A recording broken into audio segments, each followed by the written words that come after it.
ಸರಿ, ಬನ್ರಿ ಇವತ್ತು ನಾವು ಇನ್ನೊಂದು ವಿಷಯವನ್ನ ಕಲ್ತ್ಕೊಳ್ಳೋಣ್ರಿ. ಇವತ್ತು ನಾವು ಕಲ್ತ್ಕೊಳ್ಳಿಕ್ಕಿರೋ ವಿಷಯ ಏನಪ್ಪಾ ಅಂದ್ರೆ, ನೀನು ಸೈತಾನನ್ನು ಎದುರಿಸುವ ವಿಶ್ವಾಸಿಯಾಗು. ನೀನು ಸೈತಾನನ್ನ ಎದುರಿಸುವ ವಿಶ್ವಾಸಿಯಾಗು. ಅರೆ, ನಾವು ಸೈತಾನ ಎದುರಿಸ್ಬೇಕಾ? ನೋಡಿ, ನಾಳೆ ಜಾಗ್ರತೆ ಕೇಳಿಸ್ಕೊಳ್ಳಿ. ನಿಮ್ ಲೈಫ್ ಅಲ್ಲಿ ನೀವು ಎಲ್ಲಿ ತನಕ ನೀವು ಸೈತಾನನ್ನ ಎದುರಿಸುವಂತ ವಿಶ್ವಾಸಿಗಳ ಆಗೋದಿಲ್ವೋ, ನೀವು ಅಲ್ಲಿ ತನಕ ಬಲಿಷ್ಠರಾಗ ಸಾಧ್ಯ ಇಲ್ಲ. ನೀವು ಯಾವಾಗ ಬಲಿಷ್ಠರಾಗಿರ್ತೀರೋ ನೀವು ಸೈತಾನನ್ನ ಎದುರಿಸ್ತೀರಿ. ನೀವು ಅಂದ್ರೆ ಸೈತಾನ ಎದುರಿಸ್ಬೇಕು ಅನ್ನೋದು ನನ್ನ ಮಾತ, ಇಲ್ಲ ದೇವ್ರ ಚಿತ್ತಾನ? ಸೈತಾನನ್ನ ನಾವು ಎದುರಿಸ್ಬೇಕು ಅನ್ನೋದು ನನ್ನ ಆಸೆ ಬಯಕೆನಾ, ಇಲ್ಲ ದೇವರ ಆಸೆ ಬಯಕೆನಾ? ಬನ್ರಿ, ಬೈಬಲ್ ವಾಕ್ಯ ಏನ್ ಹೇಳ್ತದೆ, ದೇವರು ಏನ್ ಹೇಳ್ತಾರೆ ನಾವು ಜಾಗ್ರತೆ ಕೇಳಿಸ್ಕೊಂಡ್ರಿ. 1 ಪೇತ್ರನ ಪತ್ರಿಕೆ, 1 Peter chapter 5 verse 8 and 9. ಮೊದಲ ಪೇತ್ರನ ಪತ್ರಿಕೆ 5ನೇ ಅಧ್ಯಾಯದ 8 ಮತ್ತು 9ನೇ ವಚನ. ಸ್ವಸ್ಥಚಿತ್ತರಾಗಿರಿ, ಎಚ್ಚರವಾಗಿರಿ. ನಿಮ್ಮ ವಿರೋಧಿಯಾಗಿರುವ ಸೈತಾನನು ಗರ್ಜಿಸುವ ಸಿಂಹದಂತೆ ಯಾರನ್ನು ನುಗ್ಗಲಿ ಎಂದು ಹುಡುಕುತ್ತಾ ತಿರುಗುತ್ತಾನೆ.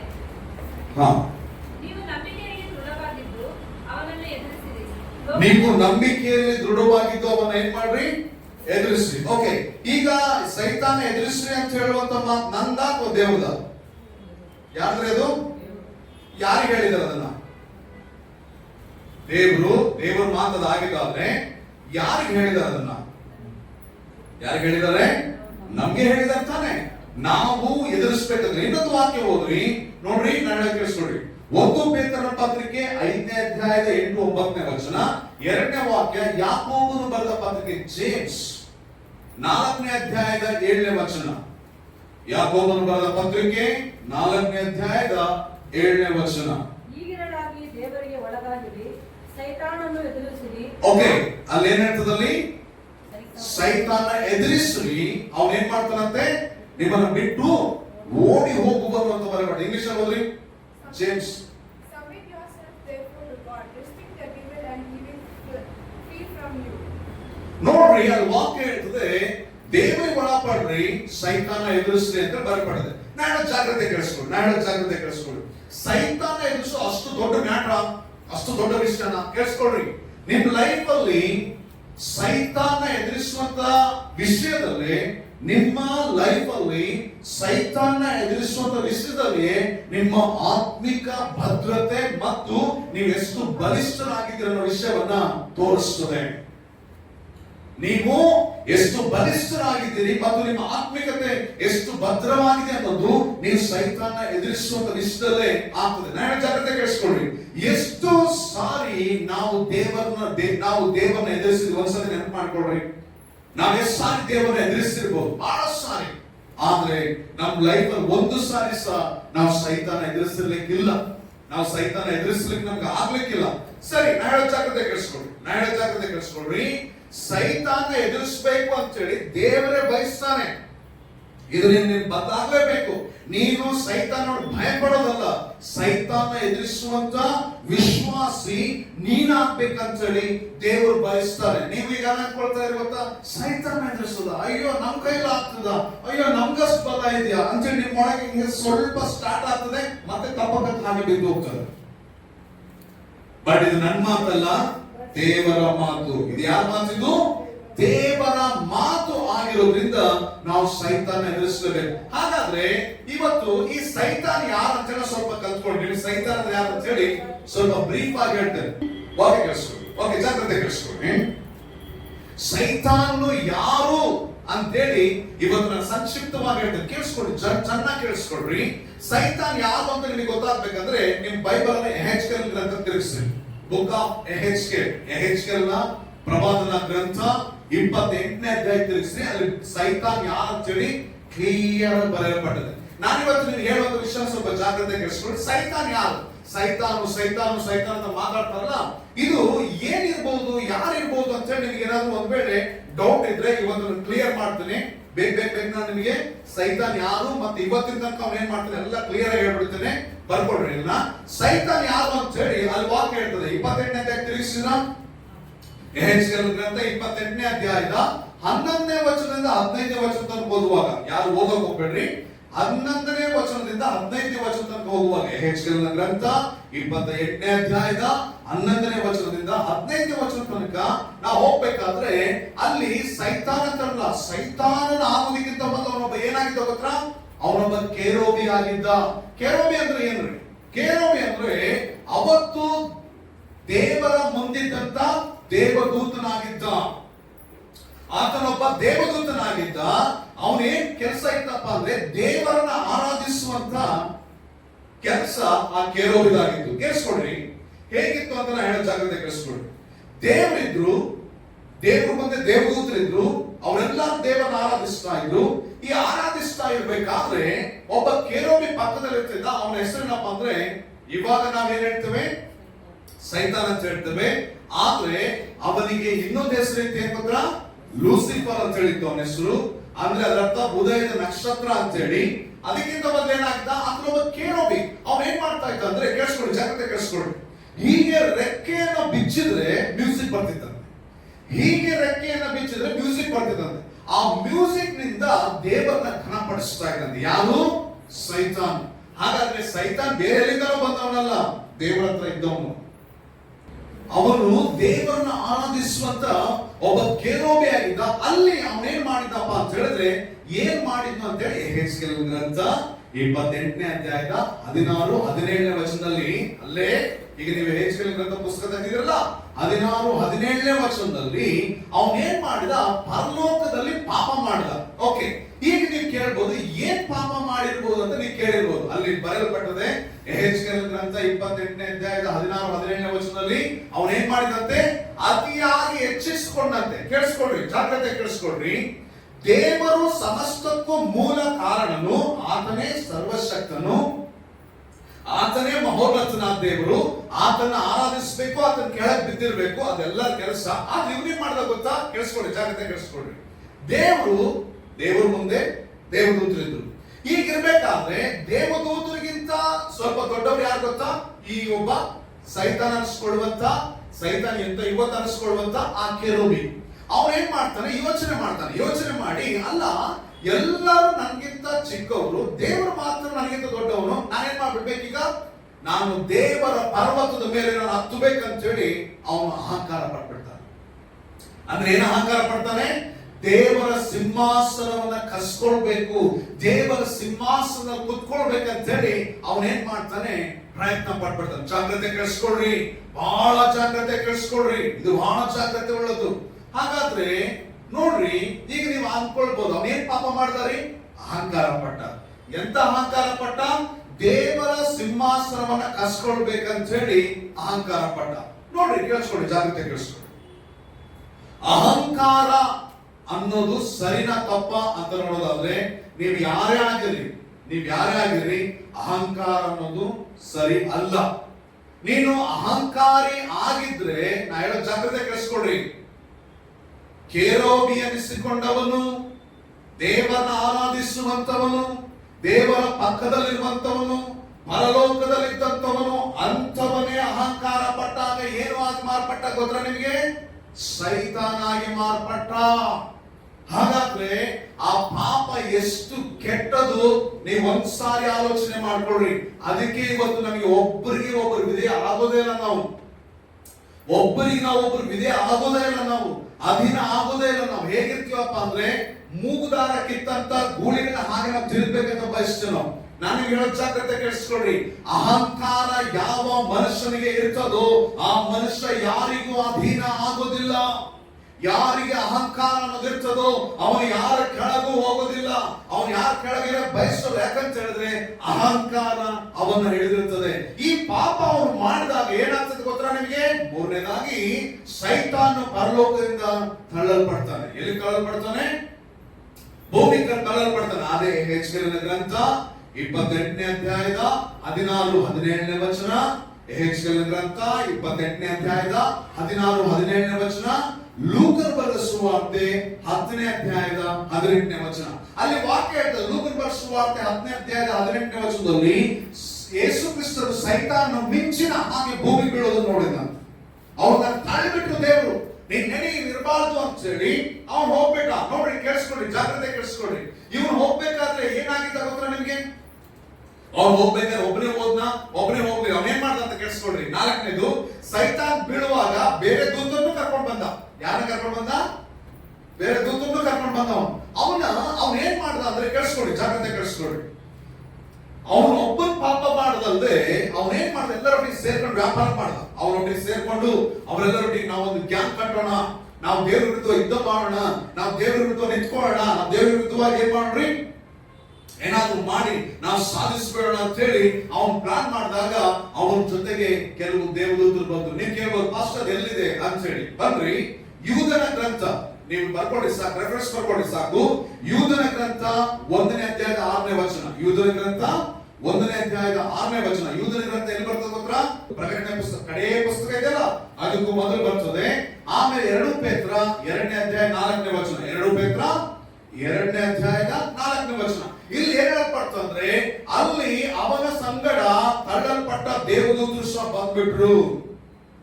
ಅವ್ರು ಏನ್ ಮಾಡಿದ್ರಪ್ಪ ಅಂದ್ರೆ ಅವ್ರು ತಳ್ಳಲ್ಪಟ್ಬಿಟ್ರು. ಹಾಗಾದ್ರೆ ಈಗ ನಾನು ಹೇಳೋ ಜಾಗ್ರತೆ ಕೇಳಿಸ್ಕೊಡ್ರಿ, ಅವ್ರು ಏನ್ ಮಾಡಿದ್ರು, ತಳ್ಳಲ್ಪಟ್ಬಿಟ್ರು. ಈಗ ಅವ್ರ ಕೆಲಸ ಏನ್ ಗೊತ್ತಾ ನಿಮ್ಗೆ? ಅವ್ರ ಏನ್ ಕೆಲಸ ಮಾಡ್ತಾರೆ ಗೊತ್ತಾ? ಸೈತಾನ್ ಕೆಲಸ ಏನ್ ಗೊತ್ತಾ ನಿಮ್ಗೆ? ನಿಮ್ಗೆ ಯಾರಾದ್ರೂ ಗೊತ್ತಾ ಸೈತಾನ್ ಕೆಲಸ ಅಂತ ಹೇಳಿ? ಇದನ್ನ ಓದ್ರಿ. ಎಫೆಸದವರಿಗೆ ಬರೆದ ಪತ್ರಿಕೆ 2ನೇ ಅಧ್ಯಾಯ 2 ಮತ್ತು 3ನೇ ವಚನ. Ephesians chapter 2 verse 2 and 3. ಎಫೆಸದವರಿಗೆ ಬರೆದ ಪತ್ರಿಕೆ 2ನೇ ಅಧ್ಯಾಯದ 2 ಮತ್ತು 3ನೇ ವಚನ. ನೀವು ಪೂರ್ವದಲ್ಲಿ ಅಪರಾಧಗಳನ್ನು ಪಾಪಗಳನ್ನು ಮಾಡುವವರಾಗಿದ್ದು ಇಹಲೋಕಕ್ಕೆ ಅನುಸಾರವಾಗಿ ನಡೆದುಕೊಂಡಿರಿ. ವಾಯುಮಂಡಲದಲ್ಲಿ ಅಧಿಕಾರ ನಡೆಸುವ ಅಧಿಪತಿಗೆ, ಅಂದರೆ ಅವಿಧೇಯತೆಯ ಮಕ್ಕಳಲ್ಲಿ ಈಗ ಕೆಲಸ ಮಾಡುವ ಆತ್ಮಾನುಸಾರವಾಗಿ ನಡೆದುಕೊಂಡಿರಿ. ನೋಡ್ರಿ, ಈಗ ಈ ಸೈತಾನ್ ಸೈನ್ಯ ಒಂದು ಕೆಲಸ ಮಾಡ್ತಾನೆ. ಏನಪ್ಪ ಕೆಲಸ? ತಿಳಿಸ್ತೀವಿ ಹೋದ್ರೆ ಆ ವಾಕ್ಯನ ಗಟ್ಟಿಯಾಗಿ. ನೀವು ಪೂರ್ವದಲ್ಲಿ ಅಪರಾಧಗಳನ್ನು ಪಾಪಗಳನ್ನು ಮಾಡುವವರಾಗಿದ್ದು ಅಂದ್ರೆ ರಕ್ಷಣೆ ಹೊಂದಕ್ಕಿಂತ ಮೊದಲು ಇಹಲೋಕಾಚಾರಕ್ಕೆ ಅನುಸಾರವಾಗಿ ನಡೆದುಕೊಂಡು ಇಹಲೋಕದಲ್ಲಿರುವಂತಹ ಆಚರಣೆಗಳಿಗೆ ಅನುಸಾರ ನಡ್ಕೊಂಡ್ರಿ. ಓಕೆ. ವಾಯುಮಂಡಲದಲ್ಲಿ ಅಧಿಕಾರ ನಡೆಸುವ ಅಧಿಪತಿಗೆ, ಅಂದರೆ ಅವಿಧೇಯ ಮಕ್ಕಳಲ್ಲಿ ಈಗ ಕೆಲಸ ನಡೆಸುವ ಆತ್ಮನಿಗೆ ಅನುಸಾರವಾಗಿ ನಡೆದುಕೊಂಡಿರಿ. ಓಕೆ, ಕೇಳಿಸ್ಕೊಡ್ರಿ. ಅಲ್ಲಿ ವಾಕ್ಯ ಹೇಳ್ತದೆ, ನೀವು ಪೂರ್ವದಲ್ಲಿ ಏನ್ ಮಾಡ್ತಾ ಇದ್ರಿ ಅಂದ್ರೆ ನೀವು ಪಾಪದಲ್ಲಿ ಜೀವಿಸ್ತಾ ಇದ್ರಿ ಅಂತ ಹೇಳಿ. ಆಮೇಲೆ ಇಹಲೋಕ ಅನುಸಾರ ಅಂದ್ರೆ ಇಹಲೋಕದ ಆಚರಣೆಗಳು ಗೊತ್ತಾ ನಿಮಗೆ? ಈ ಲೋಕದಲ್ಲಿ ಇವತ್ತೇನು ಸಂಪ್ರದಾಯಗಳು ಅಂತ ಹೇಳ್ತಾರಲ್ಲ, ಈ ಆಚರಣೆ ನಡ್ಕೊಳ್ತಾರೆ. ಅವು ಎಲ್ಲಿಂದ ಬಂದ್ವಂತೆ? ಯಾರಿಂದ ಬಂದ್ವಂತವು? ಅಶುದ್ಧ ಆತ್ಮ, ವಾಯು ಮಂಡಲದಲ್ಲಿ ಕೆಲಸ ಮಾಡುವಂತ ಅಶುದ್ಧ ಆತ್ಮ ಅಂದ್ರೆ ಸೈತಾನ ಕೆಲಸಗಳು. ನಾವೇ ಜಾಗ್ರತೆ ಕೇಳಿಸ್ಕೊಳ್ಳಿ. ಈ ಲೋಕದ ಆಚರಣೆಗಳು, ಈ ಲೋಕದ ಪಾಪಗಳು ಯಾರವು? ನೀವು ಒಬ್ರು ಸಹ ಈ ಲೋಕದ ಆಚರಣೆಗೆ ಮರಳಾಗಬೇಡ್ರಿ. ಈ ಲೋಕದ ಯಾವುದೇ ಆಚರಣೆ ಆಗಿರ್ಬೋದು, ಈ ಲೋಕದಲ್ಲಿ ಇರುವಂತ ಯಾವುದೇ ಆಚಾರ ವಿಚಾರಗಳಾಗಿರ್ಬೋದು, ಅವು ಯಾವುದೇ ಆಗಿರ್ಬೋದು, ಅವುಗಳಿಗೆ ಮರಳಾಗಬೇಡ್ರಿ. ಯಾಕಂದ್ರೆ ಅದು ಯಾರು ನೇಮಿಸಿದ್ದು? ಯಾರ್ದು?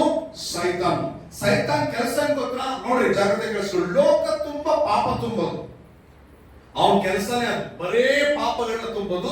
2ನೇದು, ಆ ಪಾಪಗಳಿಗೆ ಪರಿಹಾರವಾಗಿ ಆಚರಣೆಗಳು ತಗೊಂಡು ಬರೋದು. ಇವತ್ತು ನಾವೆಲ್ಲ ಎಷ್ಟು ಆಚರಣೆಗಳು ಮಾಡ್ತಾ ಇದ್ವಿ ಹೇಳ್ರಿ? ಯಾಕೆ? ಇವತ್ತಿಗೂ ಆಚರಣೆಗಳು ನಾವು ನಂಬ್ತೇವೆ. ಶನಿವಾರ ನಂಬ್ತೇವೆ, ನಾವು ಅಮಾವಾಸ್ಯೆಗಳು ನಂಬ್ತೇವೆ, ಮಧ್ಯರಾತ್ರಿಗಳು ನಂಬ್ತೇವೆ ನಾವು. ಯಾಕಂದ್ರೆ ನಮ್ಗೆ ಹಾಗೆ ಕಲಿಸ್ಕೊಂಡು ಬಂದಿದ್ದಾರೆ. ಹಿಂದಿನ ಕಾಲದಿಂದ ನಮ್ಗೆ ಅವುಗಳನ್ನೇ ಹೇಳ್ಕೊಂಡು ಬಂದಿರೋದ್ರಿಂದ ನಾವು ಅವುಗಳನ್ನೇ ಕಲ್ತ್ಕೊಂಡು ಬಂದಿದ್ವಿ. ನಾನು ಹೇಳೋ ಜಾಗ್ರತೆ ಕೇಳಿಸ್ಕೊಡ್ರಿ. ಈ ಲೋಕದಲ್ಲಿ ಅನುಸರಿಸುವಂತ ಆಚಾರ ಸಂಪ್ರದಾಯಗಳು ಅದು ಯಾರಿಂದ ಬಂದಿದ್ದು ಗೊತ್ತಾ? ಸೈತಾನನಿಂದ.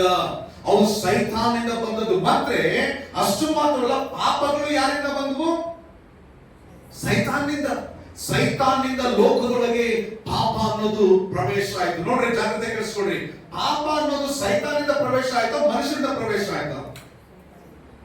ಸೈತಾನ್ನಿಂದ ಅಲ್ಲ, ಆದಾಮನಿಂದ ಲೋಕದೊಳಗೆ ಪಾಪ ಪ್ರವೇಶ ಆಯ್ತು. ಆದ್ರೆ ಆ ಪಾಪ ಮಾಡುವಂತ ಪ್ರೇರಣೆ ಯಾರಿಂದ ಬಂತು?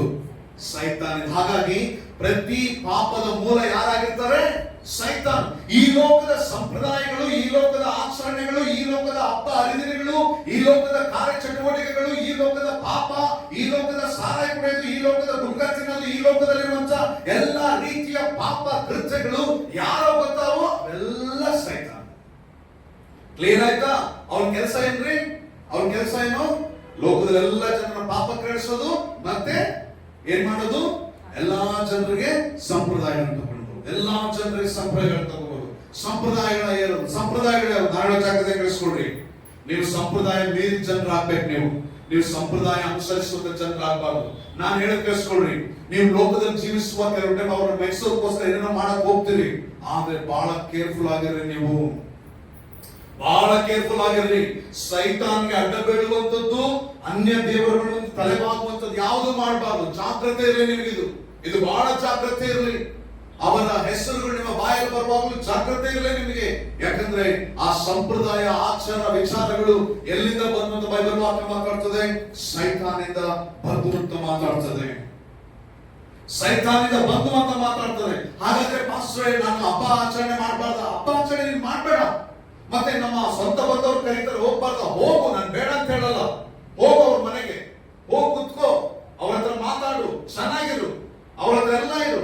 ಅವ್ರ ಮನೆಗೆ ಏನೋ ಊಟ ಕೊಟ್ರ ಪ್ರೀತಿಯಿಂದ ಅದನ್ನು ಪ್ರಾರ್ಥನೆ ಮಾಡಿ ತಿನ್ನು. ಬಟ್ ಯಾವುದೇ ಕಾರಣಕ್ಕೂ ನಿನ್ನ ದೇವರಿಗೆ ಅವಮಾನ ಬರೋ ರೀತಿ ನಡ್ಕೋಬೇಡ. ನಿನ್ ದೇವರಿಗೆ ಅವಮಾನ ಬರೋದ್ರೇನು? ನೀನು ಅಪ್ಪಿ ತಪ್ಪಿ ಆರ್ತಿ ಎತ್ತೋದು, ಅಪ್ಪಿ ತಪ್ಪಿ ನೀನು ಅವುಗಳಿಗೆ ಅಡ್ಡ ಬೀಳೋ ರೀತಿಯಲ್ಲಿ ಪ್ರಯತ್ನ ಪಡೋದು, ಇಲ್ಲ ಅವಳಿಗೆ ಜಯಘೋಷ ಮಾಡೋದು, ಏನಾದ್ರೂ ಮಾಡಿದ್ರೆ ನಾಳೆ ಜಾಗ್ರತೆ ಕಳಿಸ್ಕೊಳ್ರಿ. ದೇವರ ಕೋಪ ನಿಮ್ಮ ಮೇಲೆ ಹೊಡಿರ್ತದೆ.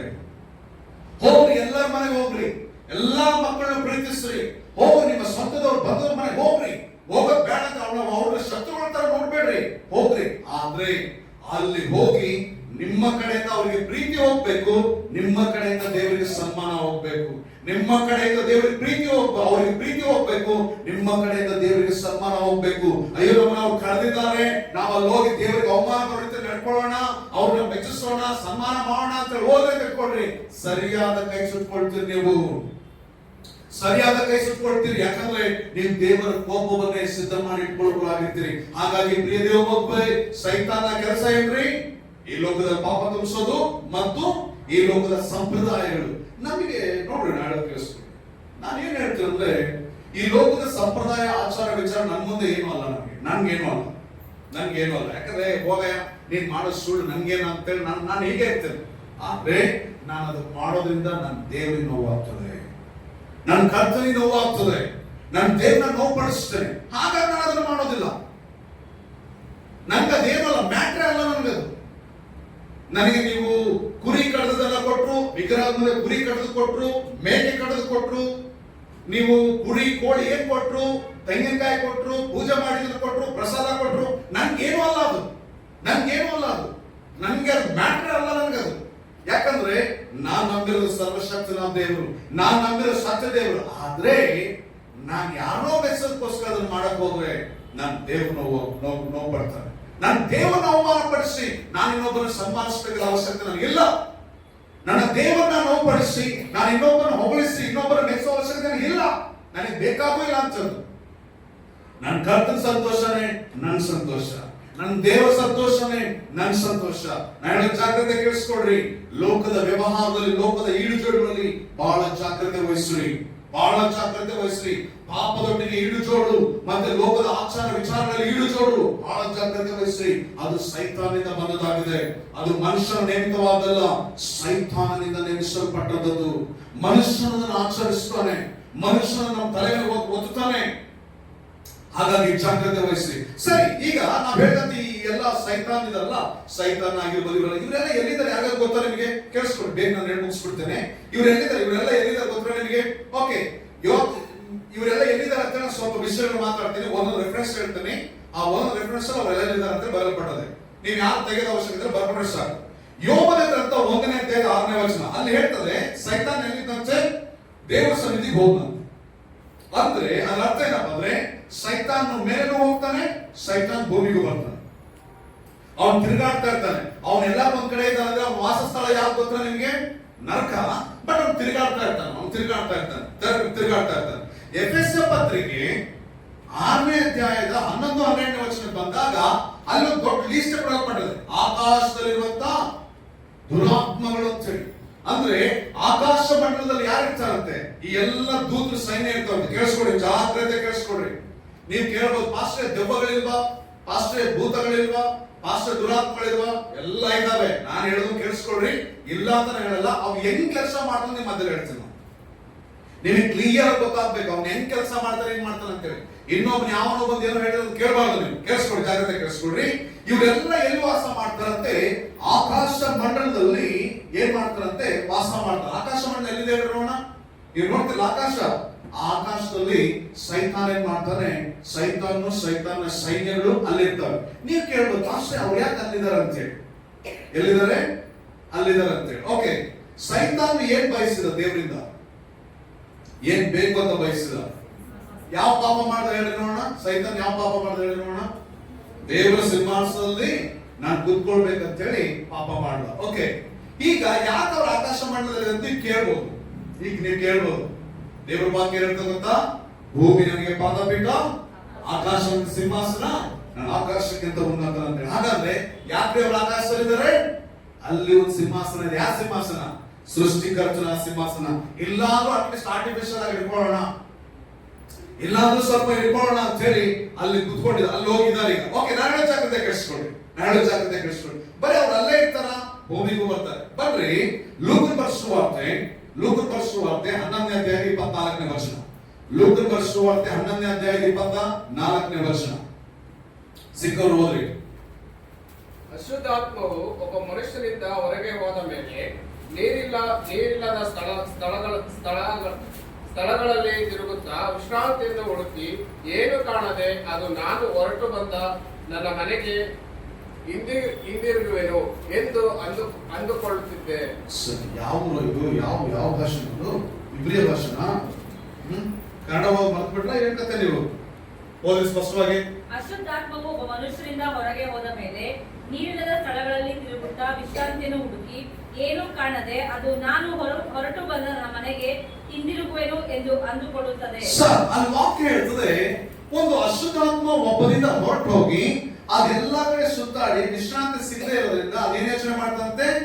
ತಾನು ಬಿಟ್ಟು ಬಂದ ಮನೆಯನ್ನ ಹೋಗ್ಬೇಕಂತ ಯೋಚಿಸ್ತದೆ. ಆ ಮನೆ ಯಾವುದು? ಯಾವ ಮನುಷ್ಯನ ಬಿಟ್ಟು ಹೋಗಿತ್ತು? ಯಾವ ಮನುಷ್ಯನ ದೆವ್ವ ಬಿಟ್ಟು ಹೋಗಿತ್ತು? ಅದೇ ಮನುಷ್ಯನ ಬಳಿ ಬರ್ಬೇಕಂತ.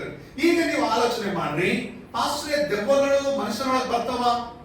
ಎಸ್, ನಾನು ಹೇಳ್ತಾ ಇಲ್ಲ, ಬೈಬಲ್ ವಾಕ್ಯ ಹೇಳ್ತದೆ. ಮನುಷ್ಯರೊಳಗೆ ದೆವ್ವಗಳು ಬರ್ತಾವ. ನಾವೆಲ್ಲರೂ ಅಂದ್ಕೊಂಡ್ರೆ ಗೊತ್ತಾ, ಅಂತ ಇದು ದೆವ್ವ ಅಂತ ಅಂದ್ಕೊಂಡಿದ್ದೀವಿ ನಾವು. ಇದು ನಮ್ ದೊಡ್ಡ ಮೂರ್ಖತನ. ಇದಲ್ಲ, ಪ್ರತಿಯೊಬ್ಬರಿಗೂ ಸಹ ದೆವ್ವಗಳು ವಾಸ ಮಾಡ್ತವೆ. ಪಾಸ್ಟ್ರೆ ದೆವ್ವಗಳು ವಾಸ ಮಾಡ್ತವ? ಹಾಗಾದ್ರೆ ಅಲ್ಲಿ ಎಸ್, ವಾಸ ಮಾಡ್ತವೆ. ದೆವ್ವಗಳು ವಾಸ ಮಾಡ್ತವೆ. ದೆವ್ವಗಳು ಮನುಷ್ಯರೊಳಗೆ ವಾಸ ಮಾಡ್ತವೆ. ನೋಡ್ರಿ, ಜಾಗ್ರತೆ ಕೇಳಿಸ್ಕೊಳ್ರಿ. ದೆವ್ವಗಳು ಎರಡು ರೀತಿ ವಾಸ ಮಾಡ್ತಾವ ಮನುಷ್ಯರೊಳಗೆ. ದೆವ್ವಗಳು, ನೀವ್ ಯಾರು ಭಯ ಪಡ್ಬೇಡ, ನಿಮ್ಮೊಳಗೆ ದೆವ್ವ ಇಲ್ಲ.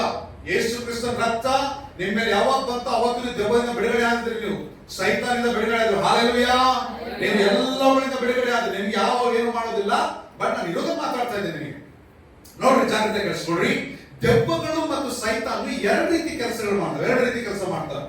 ಎರಡು ರೀತಿ ಕೆಲಸ ಏನಪ್ಪಾ ಅಂದ್ರೆ, ಎಲ್ಲಾ ಮನುಷ್ಯನೊಳಗೂ ಸೈತಾನ್ ಪ್ರವೇಶ ಮಾಡ್ತಾನೆ. ಎಲ್ಲ ಮನುಷ್ಯರೊಳಗೆ ಅವ್ರು ಪ್ರವೇಶ ಮಾಡ್ತಾರೆ. ಆದ್ರೆ ಎಲ್ಲೋ ಒಂದು ಕಡೆ 100 ಜನಕ್ಕೋ 500 ಜನಕ್ಕೋ 1000 ಜನಕ್ಕೋ ಅಂತ ಬಾವುಟ ಕಾಣಿಸ್ಕೊಳ್ತಾರೆ. ಎಲ್ಲರೊಳಗೂ ಇರ್ತಾನ ಅವನು. ಆದ್ರೆ ಎಲ್ಲೋ 1000 ಜನಕ್ಕೋ 500 ಜನಕ್ಕೋ ಒಬ್ಬರೊಳಗೆ ಬಂದು ದೆವ್ವ ಬಂದ ಕಾಣಿಸ್ಕೊಳ್ತಾನೆ. ಆ ದೆವ್ವ ಬಂದದ್ದು ಕೇಳಿಸ್ಕೊಳ್ಳಿ, ಜಾಗ್ರತೆ ಕೇಳಿಸ್ಕೊಳ್ಳಿ. ಆ ಒಂದು ದೆವ್ವ ಬಂದದ್ದು ಇಡೀ ದೆವ್ವಗಳೆಲ್ಲ ಒಳಗೆ ಪ್ರವೇಶ ಮಾಡಿ ಅವನ್ನ ಎಲ್ಲರೊಳಗೆ ಇದ್ವಲ್ಲ ಅದನ್ನ ಮರೆ ಮಾಡಿ ದೆವ್ವ ಇದ್ದಾನ ಅಂತೇಳಿ ಎಲ್ಲರೂ ನಂಬರ್ ರೀತಿಯಲ್ಲಿ ಮಾಡ್ಬಿಡ್ತಾನೆ. ಪಾಸ್ಟ್ರೆ ದೆವ್ವಗಳು ಮೈ ಮೇಲೆ ಬರ್ತವೆ. ದೆವ್ವಗಳು ಬರ್ತವೆ. ಹಾಗಾದ್ರೆ ಇದೊಂದು ಪ್ರಶ್ನೆ, ಆ ದೆವ್ವಗಳೆಲ್ಲ ಯಾರು? ಪಾಸ್ಟ್ರೆ ಮೊನ್ನೆ ನಮ್ಮ ಮನೆ ಪಕ್ಕದ ಯಾರು ಸತ್ತೋದ್ರು, ಅವಳು ದೆವ್ವ ಬಂದಿರ. ಕೇಳಿಸ್ಕೊಳ್ರಿ, ಕಿವಿ ತೆರೆದು ಕೇಳಿಸ್ಕೊಳ್ರಿ. ಸತ್ತೋದವರು ದೆವ್ವ ಆಗಲ್ಲ. ನಾನು ಮತ್ತೆ ನಿಮಗೆ ಹೇಳ್ತೇನೆ, ಸತ್ತೋದವರು ದೆವ್ವ ಆಗಲ್ಲ. ಸತ್ತೋದವರು ದೆವ್ವ ಆಗಕ್ಕೆ ಸಾಧ್ಯನೇ ಇಲ್ಲ. ಸತ್ತೋದವರು ಸತ್ತ ತಕ್ಷಣ ಎಲ್ಲಿರ್ತಾರೆ ಗೊತ್ತಾ? ಅವರು ಪಾತಾಳದಲ್ಲಿರ್ತಾರೆ. ಸತ್ತ ತಕ್ಷಣವೇ ಅವರು ಪಾತಾಳದಲ್ಲಿರ್ತಾರೆ. ನಿಮ್ಮ ಹತ್ರ ಯಾರಾದ್ರೂ ಬಂದು ನೀವು ಅನ್ಬೋದು, ಪಾಸ್ಟ್ರೆ ಮತ್ತೆ ನಮ್ಮ ಮನೆ ಹತ್ರ ಬಂದಾಗ ನಮ್ಮ ಅತ್ತೆ ಅಂತ ಹೇಳ್ತು, ನಮ್ಮ ನಾದ್ನಿ ಅಂತ ಹೇಳ್ತು ಅಂತ ನೀವು ಕೇಳ್ಬೋದು. ನೀವು ಅದನ್ನ ನಂಬಿರ್ತೀರ ಸಹ. ನಾನು ಒಂದ್ಸತಿ ಹಿಂಗೆ ಬಹಳ ವರ್ಷಗಳ ಹಿಂದೆ ನಾನು ಅನ್ಕೊಳ್ತೇನೆ, ಬರೋಬ್ಬರಿ ಒಂದು 22 ವರ್ಷದ ಹಿಂದೆ ನಾನು ದಾವಣಗೆರೆ ಡಿಸ್ಟ್ರಿಕ್ಟ್ ಅಲ್ಲಿ ಸೇವೆ ಮಾಡ್ತಾ ಇದ್ದೆ. ಸೇವೆ ಮಾಡ್ತಿದ್ದಾಗ ಅಲ್ಲೊಂದು ದೊಡ್ಡ ದೇವರು ಜಾತ್ರೆ ನಡೆಯುವಂತ ಒಂದು ಪ್ಲೇಸ್ ಇತ್ತು. ಅದ್ರ ಹೆಸರು ಮೈಲಾರಲಿಂಗೇಶ್ವರ ಅಂತ ಹೇಳಿ. ಏನ್ ಹೆಸರು? ಮೈಲಾರಲಿಂಗೇಶ್ವರ ಅಂತ ಹೇಳಿ. ಅಲ್ಲಿ ಒಂದು ಕುಟುಂಬ ನನಗೆ ಪರಿಚಯ ಆಗಿತ್ತು. ಆ ಅಮ್ಮನಿಗೆ ಏನೋ ದೆವ್ವ ಹಿಡಿದಿತ್ತಂತೆ. ನಮ್ಮ ಪಾಸ್ಟರ್ ಹತ್ರ ಹೋಗಿದ್ರು. ನಮ್ಮ ಪಾಸ್ಟರ್ ಏನ್ ಮಾಡಿದ್ರು, ಪ್ರಸನ್ನ ನೀನ್ ಅಲ್ಲೇ ಹತ್ರದಲ್ಲಿ ಇರ್ತೀಯ, ನೀ ಸ್ವಲ್ಪ ಹೋಗ್ ಬಂದ್ಬಿಡಪ್ಪ ಪ್ರಾರ್ಥನೆಗೆ ಅಂತ ಹೇಳಿದ್ರು. ನಾನೇನ್ ಮಾಡಿದೆ, ಸರಿ ಅಂತೇಳಿ ನಾನು ಪ್ರಾರ್ಥನೆ ಮಾಡ್ಕೊಂಡು ನಾನು ಉಪವಾಸ ಪ್ರಾರ್ಥನೆ ಮಾಡ್ತಾ ಇದ್ದೆ. ಉಪವಾಸ 1 ದಿನ 2 ದಿನ 3 ದಿನ ಮಾಡಿ ಆದ್ಮೇಲೆ ಯಾಕೋ ಅವ್ರ ಮನೆಗೆ ಹೋಗ್ಬೇಕನ್ನಿಸ್ತು ನನಗೆ. ನಾ ಏನ್ ಮಾಡಿದೆ, ಸೈಕಲ್ ತಗೊಂಡೆ. ಬಹಳ ದೂರ, ಹತ್ತತ್ರ ಒಂದು 20 ಕಿಲೋಮೀಟರ್ ದೂರ, 20 ಕಿಲೋಮೀಟರ್ ಸೈಕಲ್ ಕುಳ್ಕೊಂಡೆ ಹೋದೆ. ಯಾವಾಗ 20 ವರ್ಷ ಹಿಂದಿನ ನಾನು ಮಾತಾಡ್ತಾ ಇದ್ದೀನಿ. ಸೈಕಲ್ ಕುಳ್ಕೊಂಡು ಹೋದೆ. ಕುಳ್ಕೊಂಡು ಹೋದಾಗ ಪಾಪ ಅವ್ರು ಬಂದ್ರೆ, ಸ್ವಾಮಿಯವ್ರು ಬಂದ್ರು ಅಂತೇಳಿ ಕರೆದ್ರು. ಗಂಡ ಹೆಂಡತಿ ಇಬ್ರಿದ್ರು, ಕರೆದ್ರು. ಬಂದ ಮೇಲೆ ಆ ಅಮ್ಮ, ಸ್ವಾಮಿ ನೀವು ಮಾತಾಡ್ತಾ ಇರ್ರಿ, ನಾನು ಹೋಗಿ ಸ್ನಾನ ಮಾಡ್ಕೊಂಡು ಬರ್ತೀನಿ. ಆಯ್ತಮ್ಮ, ಬೇಗನೆ ಹೋಗಪ್ಪ, ಪ್ರಾರ್ಥನೆ ಮಾಡ್ಬೇಕು ಅಂತ ಹೇಳಿದ್ರು. ನಾವು ಕುತ್ಕೊಂಡು ಗಂಡ ಹೆಂಡತಿ ಮಾತಾಡಿದ್ರೆ, ಅವ್ರ ಗಂಡ, ಆ ಅಮ್ಮ ಗಂಡ ನೋಡಿ ನಾನು ಮಾತಾಡ್ತಾ ಇರ್ಬೇಕಾದ್ರೆ ಕೇಳಿಸ್ಕೊಳ್ಳಿ, ಜಾಗ್ರತೆ ಕೇಳಿಸ್ಕೊಳ್ರಿ. ಈ ಹಳ್ಳಿ ಒಳಗೆ ಬಚ್ಚಲು ಅಂತ ಕಟ್ತಾರೆ. ಈ ಗರಿ ಒಳಗೆ ಬಚ್ಚಲನ್ನ ಕಟ್ತಾರೆ. ನಾವೇನ್ ವಾಶ್ರೂಮ್ ಅಂತೀವಲ್ಲ, ಇವತ್ತು ರೆಸ್ಟ್ ರೂಮ್ ಅಂತ ಹೇಳ್ತೀವಲ್ಲ, ಹಳ್ಳಿ ಒಳಗೆ ಗರಿಗಳಲ್ಲಿ ಕಟ್ತಾರೆ. ಅದು ಮನೆಯಿಂದ ಆಚೆ ಇತ್ತು. ಆ ಅಮ್ಮ ಮನೆಯಿಂದ ಆಚೆ ಸ್ನಾನಕ್ಕೆ ಹೋದ್ರು. ನಾನು ಹೇಳಿದೆ ಆ ಅಪ್ಪನಿಗೆ, ನೋಡ್ರಿ ನಿಮ್ಮ ಮಿಸ್ಸಸ್ಗೆ ದೆವ್ವ ಬಂದಿದೆ, ಫಸ್ಟ್ ಕರ್ಕೊಂಡು ಇಲ್ಲ ಸ್ನಾನ ಮಾಡಕ್ ಹೋಗಿದೆ. ನನಗೆ ಇಲ್ಲ ಬಂದಿದೆ ಹೋಗ್ರಿ ಅಂತೇಳಿ ಆ ಅಮ್ಮ ಅಲ್ಲೇ ಸ್ಟಾರ್ಟ್ ಮಾಡಿದ್ದಾರೆ. ನನಗೆ ಇಲ್ಲೇ ಗೊತ್ತಾಯ್ತು ನನಗೆ, ಓ ಇದು ಬಂದಿದೆ ಅಂತೇಳಿ. ನಾನು ಹೇಳಿದೆ, ಹೋಗಿ ಬಟ್ಟೆ ಕ್ಲೀನ್ ಆಗಿ ಹಾಕೊಂಡು ಕರ್ಕೊಂಡ್ ಅಂತೇಳಿ. ಕರ್ಕೊಂಡ್ ಬಂದ್ರಿ ಅಂದ ತಕ್ಷಣ ಅಪ್ಪ ಹೋದ ದಬ ಎಳ್ಕೊಂಬಂದು ನನ್ನ ಮುಂದೆ ಕೂರಿಸಿದ್ರು. ತಲೆಗೋಸ್ಕರ ಕುತ್ಕೊಂಡಿದ್ದೀನಿ, ಸುಮ್ಮನೆ ಕುತ್ಕೊಂಡಿದ್ದೆ. ನನ್ಗೆ ಒಂದ್ ಕಡೆ ನಾನು ಫಸ್ಟ್ ಟೈಮ್ ದೆವ್ವ ಬಿಡಿಸ್ತಾರೆ. ನಾನು ದೆವ್ವ ಬಿಡಿಸಕ್ ಹೋಗಿದ್ದೆ ಫಸ್ಟ್ ಟೈಮ್. ನನ್ ಮುಂದೆ ಕೂತ್ಕೊಂಡಿದ್ದೆ. ನಾನ್ ಬೇರೆ ಬಡಕ್ಲಾಗಿ ಇಷ್ಟಿದ್ದೆ. ಅದು ಉಫ್ ಅಂತ ಗಟ್ಟಿಯಾಗಿ ಕೂತ್ಬಿಟ್ಟಿದ್ರೆ ಹಿಂಗೆ ಹೋಗ್ಬಿಡ್ತಿದ್ದೆ ನಾನು. ಆದ್ರೆ ಒಳಗೆ ನಾನು ಆನೆ ಬಲ ಇತ್ತು ನನಗೆ. ನಾನೇ ಸೈತ ಅಂದ್ಬಿಡ್ತಿದ್ದೆ. ನಾನಂತ ಭಯ ಪಡೋನೇ ಅಲ್ಲ. ತಲೆ ಬಗ್ಸ್ಕೊಂಡು ಅದು ಹಿಂಗ್ ಬಂದು ಹಿಂಗ್ ಕೂತ್ಕೊಂಡಿದ್ದಿಂಗೆ ಸೆರಗಾಕ್ರಿ ಅಂತ ಹೇಳಿದೆ. ಫಸ್ಟ್ ಹೆಣ್ಮಕ್ಳು ಬಟ್ಟೆ ಆ ಕಡೆ ಹೋಗ್ತದೆ, ಫಸ್ಟ್ ಸೆರಗಾಗಿ ಹಿಂಗ್ ಕಟ್ಬಿಡ್ರಿ ಅಂತ ಹೇಳಿದೆ. ಕಡಿಗೆ ತಲೆ ಬಗ್ಸಿದ್ರು. ತಲೆ ಎತ್ತು ಅಂದೆ, ಹಿಂಗ್ ಕಣ್ಣು ಎತ್ತು ಅಷ್ಟೇ, ಕಣ್ಣೆಲ್ಲ ಕೆಂಪು ರಕ್ತ. ನನ್ಗೆ ಒಂದು ನಿಮಿಷ ಹಾಗೆ ಕೈಕಾಲ ತಣ್ಣಗೆ ಆಗ್ಬಿಡ್ತು ನನಗೆ. ಯಾಕೆ ಹೇಳ್ರಿ, ಅರೆ ಏನಿದು ಈ ಅಮ್ಮ ಸ್ನಾನಕ್ಕೆ ಹೋದಳು, ಏನು ಸೋಪ್ ಹಾಕೋವಂತ ದೆವ್ವ ಇದೆಯಾ, ಯಾರೇನು ಅಂದೆ ಅಷ್ಟೇ. ಓ ನಮ್ಮತ್ತೆ ಏಯ್ ಮುಚ್ಚು ಬಾಯಿನ ಅಂದೆ ನಾನು. ಯಾವತ್ತೆ ಯಾವ ಕತ್ತೆ ನೀನು, ಬಾಯಿ ಮುಚ್ಚು ಅಂದೆ. ಯಾರೇ ಸಿಟ್ಕೊಂಡು ಬಂದಿದ್ಯಾ? ಇಲ್ಲ ಇವ್ರ ಅತ್ತೆ ನಾನು ಅಂತ ಹೇಳಿದ. ಹೌದಾ, ತಗೋ ಬೈಬಲ್ ಅಂತ ಕೈ ಕೊಟ್ಟು. ಅಯ್ಯೋ ಇಟ್ಕೊಳಕ್ಕಾಗಲ್ಲಪ್ಪ, ಅಷ್ಟು ಇರ್ತದೆ. ನೀನ್ ನಾಟಕ ಮಾಡೋ ಫಸ್ಟ್ ನಿಲ್ಲಿಸಿ, ನೀನ್ ಯಾರು ಹೇಳ ಫಸ್ಟ್. ಅದು ನಾನು ನಿಮ್ಮ ಅತ್ತೆ ನಿಮ್ ಕತ್ತೆ ಅಂತ. ಅತ್ತೆ ಕತ್ತೆ ಏನಕ್ಕೆ ಬಂದೆ, ಅತ್ತೆ ಕತ್ತೆ ನೀನ್ ಯಾಕೆ ಬಂದೆ ಅಂತ ಕೇಳಿದೆ. ಆಮೇಲೆ ಅದು ಹೇಳಕ್ ಸ್ಟಾರ್ಟ್ ಮಾಡಿದ್ರೆ ನಿನ್ ಕುರಿ ಬೇಕಾಗಿತ್ತು. ನೀನ್ ಯಾವ ಕುರಿ ಕೊಟ್ಟಿದ್ರ, ನೀನ್ ಕುರಿ ಕೊಡ್ಬೇಕು. ನೀನ್ ಯಾವ ಕುರಿ ಕೊಟ್ಟಿದ್ಯಾ ಅಂತ ಹೇಳಿದಾಗ, ಇಲ್ಲ ನನಗೆ ತಗೊಂಡ್ ಹೋಗ್ತೀನಿ. ಆಯಮ್ಮ ಚೆನ್ನಾಗಿಲ್ಲ, ನಾನ್ ಬರ್ತೀನಿ ನಡಿ ಅಂದೆ ನಾನು. ಆಯಮ್ಮ ಚೆನ್ನಾಗಿಲ್ಲ, ನಾನ್ ಬರ್ತೀನಿ ನಡಿ ಅಂತ ಹೇಳಿದೆ. ಹೌದು ನೀ ಬೇಡ, ಯಾಕೆ ಬೇಡ, ನಿನ್ನ ಹತ್ರ ಏನೋ ಇದೆ, ಏನಿದೆ ಹೇಳಿ ಬಾಯ್ಬಿಟ್ಟು. ಪಕ್ಕದಾಗಿದ್ದಲ್ಲ ಗಂಡ ಕೇಳಿಸ್ಕೊಳ್ಬೇಕು, ನನ್ನ ಆಸೆ ಹೆಂಗೋ ಕೇಳಿಸ್ಕೊಂಡು ನಾನು ಏಸು ಇದೆ ಅಂತ ಹೇಳ್ಬಿಡ್ಬೇಕಾದೇವ. ಆಮೇಲೆ ಹೇಳಿದೆ, ಏಯ್ ಯಾರನ್ನ ಮೋಸ ಮಾಡಿದ್ವಿ, ಯಾವ ಊರಿನಿಂದ ಏನ್ ಕತೆ ಅಂತ ಕೇಳಿದೆ. ಆಮೇಲೆ ಹೇಳ ಸ್ಟಾರ್ಟ್ ಮಾಡ್ತು. ನಾನ್ ಮೈಲಾರಲಿಂಗೇಶ್ವರ ಅಂತ ಹೆಸರಿಟ್ಕೊಂಡ್ ಅಂದ್ರೆ ಅಲ್ಲಿ ಜಾತ್ರೆ ನಡೀತಾ ಇತ್ತಲ್ಲ, ಆ ಜಾತ್ರೆ ನಡೆಯುವಂತ ಆತ್ಮ ಬಂದಿಟ್ಕೊಂಡು ಯೇಸು ನಾಮದಲ್ಲಿ ನೆನ್ ದಿವಸ ಈ ಹೆಣ್ಮಗಳನ್ನ ಬರ್ಬೇಡ ಅಂತ ತಲೆ ಮೇಲೆ ಕೈ ಪ್ರಾರ್ಥನೆ ಮಾಡಿದ್ರೆ ತಪ್ಪ ಅಂತ ಬಿದ್ದೋಯ್ತಾ ಅಮ್ಮ. ಆಮೇಲೆ ಅಮ್ಮ ಕ್ಲಿಯರ್ ಅಂತ. ನಾನು ಯಾಕೆ ನಿಮ್ಗೆ ಹೇಳ್ತೀನಿ ಗೊತ್ತಾ? ನೋಡ್ರಿ, ಹೇಳೋ ಜಾಗ್ರತೆ ಕೇಳಿಸ್ಕೊಳ್ರಿ. ನೀವು ಮೋಸ ಎಲ್ಲಿ ತನಕ ನೀವು ನಂಬ್ತಿರೋ, ಮೋಸ ನೀವು ಮಾಡ್ತಾನೆ ಇರ್ತಾರೆ. ನಂಬೇಡ್ರಿ. ಲೋಕ ನಂಬ್ತದೆ, ಸತ್ತವ್ರು ಬರ್ತಾರೆ ಅಂತ ಹೇಳಿ ಲೋಕ ನಂಬ್ತದೆ. ಲೋಕ ಅದೇ ನಂಬ್ತದೆ. ಲೋಕ ನಂಬಿಸಿದವ್ರು ಯಾರು ಹೇಳಿ ನೋಡೋಣ. ಈಗ ಲೋಕದ ಆಚರಣೆಗಳು ಬಂದಿದೆ ಯಾರಿಂದ? ಸೈತಾನ್ನಿಂದ. ಮತ್ತೆ ಸೈತಾನ್ ನಂಬಿಸ್ಲೇಬೇಕಲ್ಲ. ಮತ್ತೆ ನೀನ್ ಯಾಕೆ ನಂಬ್ತೀಯ ಅದನ್ನ? ನೀನ್ ದೇವರ ಮಗುವಾಗಿ ನೀನ್ ಯಾಕೆ ಅದನ್ನ ನಂಬ್ತೀಯ? ಮಾಸ್ಟ್ರೇ, ನಾನು ಮಲಗಿದ್ದೆ, ಕಣ್ಬಿಟ್ಟು ಹಿಂಗೆ ನೋಡ್ದೆ, ಅಲ್ಲೇನೋ ಕತ್ತು ತರ ಕಾಣಿಸ್ತು. ಅಲ್ಲಿ ಕತ್ತಿದೆ, ಆದ್ರೆ ದೆವ್ವ ಇಲ್ಲ ಅಲ್ಲಿ. ನಿನ್ ಕಲ್ಪನೆ ಒಳಗೆ ಯಾಕೆ ಆ ತರ ಇದೆ? ನಿನ್ ಕಲ್ಪನೆ ಒಳಗೆ ಯಾಕೆ ಆ ತರ ಇದೆ? ಅಲ್ಲಿ ಕತ್ಲಿದೆ, ದೆವ್ವ ಇಲ್ಲ. ಕೇಳಿಸ್ಕೊಡ್ರಿ, ಕತ್ಲು ಬೇರೆ, ದೆವ್ವ ಬೇರೆ. ನೀವ್ ಅನ್ಕೊಡಿ, ದೆವ್ವ ಯಾವ ತರ ಇರ್ತದ್ರಿ? 2 ಕೋರೆಗಳನ್ನ ಬಿಟ್ಕೊಂಡು, 2 ಕೊಂಬುಗಳನ್ನ ಬಿಟ್ಕೊಂಡು. ನಾನು ಯೇಸು ಕ್ರಿಸ್ತ ನಂಬೋದಕ್ಕಿಂತ ಮೊದಲು ನಮ್ಮಮ್ಮ ರಾತ್ರಿ ಆದ್ರೆ ಇದು ಕಳಿಸೋರು, ಅಂಗಡಿ ಕಳಿಸೋರು. ಅಂಗಡಿಗೂ ನಮ್ಮ ಮನೆಗೂ ಮಧ್ಯದ ಒಂದು 3-4 ಸೈಟ್ ಗ್ಯಾಪ್. ಅಲ್ಲಿ ಸ್ವಲ್ಪ ಗಿಡಗಳೆಲ್ಲ ಬೆಳೆದಿರ್ತಿದ್ವು. ನಾನು ಸ್ವಲ್ಪ ಓಡೋದ್ರಲ್ಲಿ ಸ್ಪೀಡ್ ಚಾಂಪಿಯನ್. ನಾನು ಏನ್ ಮಾಡ್ತಾ ಇದ್ದೆ, ನಮ್ಮ ಅಮ್ಮನಿಗೆ ಹೋಗಲ್ಲ ಅಂದ್ರೆ ಹೊಡಿತಾಳೆ ನಮ್ಮಮ್ಮ. ಬಹಳ ಸ್ಟ್ರಿಕ್ಟ್ ನಮ್ಮಮ್ಮ, ಹೊಡಿತಾಳೆ. ಇನ್ನೇನ್ ಮಾಡೋದು, ಹೋಗ್ಲೇಬೇಕು. ಅಮ್ಮ ಹೋಗಲ್ಲ ಅಂದ್ರೆ ಹೋಗ ಅಂತ ಕಳಿಸ್ಬಿಡೋಳು. ಮನೆಯಿಂದ ಈಗ ಗಾಡಿ ಕಿತ್ರೆ ಅಂಗಡಿ ಮುಂದೆ ನಿಂತ್ಕೊಂತ ಇದ್ದೆ. ಅಂಗಡಿಯಲ್ಲೆಲ್ಲ ತಕೊಂಡಾದ್ಮೇಲೆ ಯೋಚನೆ ಮಾಡೋದು, ದೇವರೇ ಏನೋ ಬಂದಿದ್ಬಿಟ್ರೆ ಏನಮ್ಮ ಮಾಡೋದು. ಅವಾಗ ಇದ್ದು ಬಂದು ದೇವರುಗಳೆಲ್ಲ ನೆನಪು ಮಾಡ್ಕೊಳ್ಳೋದು. ನಾನು ಯಾವೆಲ್ಲ ಮುಸ್ಲಿಂ ದೇವರಿದಾವೋ, ಯಾವೆಲ್ಲ ಹಿಂದೂ ದೇವರುಗಳಿದಾವೆ ಎಲ್ಲ ನೆನಪು ಮಾಡ್ಕೊಳ್ಳೋದು. ನೆನಪು ಮಾಡ್ಕೊಂಡು ಅಲ್ಲಿಂದ ಓಡಿದ್ರೆ ಮನೆ, ಅಲ್ಲಿರೋ ಅಕ್ಕಪಕ್ಕದ ಸರಕ್ ಬರಕ್ ಅಂದ್ಬಿಟ್ರೆ ಅಲ್ಲೇ ನನ್ನ ಹಾರ್ಟ್ ಅಟ್ಯಾಕ್. ಮತ್ತೆ ಈ ತರ ಮಾಡ್ತಾ ಇದ್ದೆ. ಕೇಳಿಸ್ಕೊಡ್ರಿ, ಜಾಗ್ರತೆ ಕೇಳಿಸ್ಕೊ. ಇದೆಲ್ಲ ನಮ್ಗೆ ಎಲ್ಲಿಂದ ಬಂತು? ಇದು ನಮ್ಗೆ ಯಾವಾಗ ಹೇಳಿದ್ರು ನೋಡ್ರಿ, ಕೇಳಿಸ್ಕೊಡ್ರಿ. ಸತ್ತವರು ಎಂದಿಗೂ ಸಹ ದೆವ್ವಗಳಾಗಿ ಬರೋಲ್ಲ. ದೆವ್ವಗಳಿದ್ದಾವೆ, ನೀವ್ ಅಂದ್ಕೊಳ್ಳೋ ದೆವ್ವಗಳಲ್ಲ. ನೀವ್ ಅಂದ್ಕೊಳ್ಳೋ ದೆವ್ವಗಳಲ್ಲ. ಅವು ದೇವದೂತರು. ಅವ್ರು ಒಂದಿನ ದೇವರ ಮುಂದೆ ದೂತರು. ಅವ್ರು ಕಳ್ಳಲ್ಪಟ್ಟಿದ್ದಾರೆ. ಅವ್ರು ಕಳ್ಳಲ್ಪಟ್ಟಿ ಬಂದು ಕುತ್ಕೊಂಡಿದ್ದಾರೆ. ಇಲ್ಲಿ ಬಂದು ಅವ್ಗಳು ಏನ್ ಮಾಡಿ, ನೀವು ನಿಮ್ಮ ನಂಬಿಸ್ಬೇಕಂತೇಳಿ ನಾನ್ ನಿಮ್ ಮತ್ತೆ, ನಾನ್ ನಿಮ್ ಕತ್ತೆ, ನಾನ್ ನಿಮ್ ಬಟ್ಟೆ ಕಟ್ಟೆ ಅಂತ ಅನ್ಕೊಂಡ ತಕ್ಷಣ ಪಟ ಪಟ ಪಟ ನಂಬ್ತೀವಿ. ಅಯ್ಯೋ ಒಬ್ಬ ಇದಮ್ಮ ಬಂದ ಬಾ ತಿಳ್ಕೊಂಡು ಹೋಗಂತೇಳಿ ನಾವೇನ್ ಮಾಡ್ತೀವಿ, ಕೊಡ್ತೇನೆ. ನಮ್ಮಮ್ಮ, ನಾನು ಚಿಕ್ಕ ಹುಡುಗ, ಒಂದು 5-6 ವರ್ಷದ ಹುಡುಗ. ನಮ್ಮಮ್ಮನಿಗೆ ದೆವ್ವ ಬರ್ತಾ ಇತ್ತು. ಆ ದೆವ್ವ ಬಂದಾಗ ನಾನು ಚಿಕ್ಕ ಹುಡುಗ, ಒಂದು 5-6 ವರ್ಷದ ಹುಡುಗ. ನಾನು ಈಗ ನನ್ಗೆ ನೆನಪಿದೆ. ನಮ್ಮಪ್ಪ ದೆವ್ವ ಬಂದ ತಕ್ಷಣ ಮುದ್ದೆ ಕೊಟ್ಟು ತಗೊಳ್ಳೋರು. ರಪ ರಪ ರಪ, ಯಾಕಂದ್ರೆ ದೆವ್ವ ಕುಡಿತಾ ಇದ್ದೀನಿ ಅಂತೇಳಿ. ನಮ್ಮಮ್ಮ ಬೆಳಗ್ಗೆ ಆದ ತಕ್ಷಣ ಸ್ವಲ್ಪ ಗಟ್ಟಿ ಹೆಣ್ಮಗಳು, ಇನ್ನೂ ದಪ್ಪ ಆಗ್ಬಿಡು. ಯಾಕೆ ಅಂದ್ರೆ ದೆವ್ವ ಕಡೆಗೆ ಹೋಗಿ ಯಾರು ಹೊಡಿತಾ ಇದ್ರು? ಅವ್ರು ಏನೇನೋ ಹೆಸರುಗಳು ಹೇಳಿದ್ರು. ಏನ್ ಬೇಕು ನಿನಗೆ, ಮಾಂಸ ಬೇಕು, ಹಂಗೆ ಓಡ್ತಾ ಇದ್ರು. ಮಾಂಸದ ಅಂಗಡಿಗೆ ಹೋಗಿ ಮಾಡ್ಕೊಂಡ್ ಬಂದಿಟ್ರೆ ವಾಯಮ್ಮ 1 kg ತಿನ್ಬಿಡೋಳು.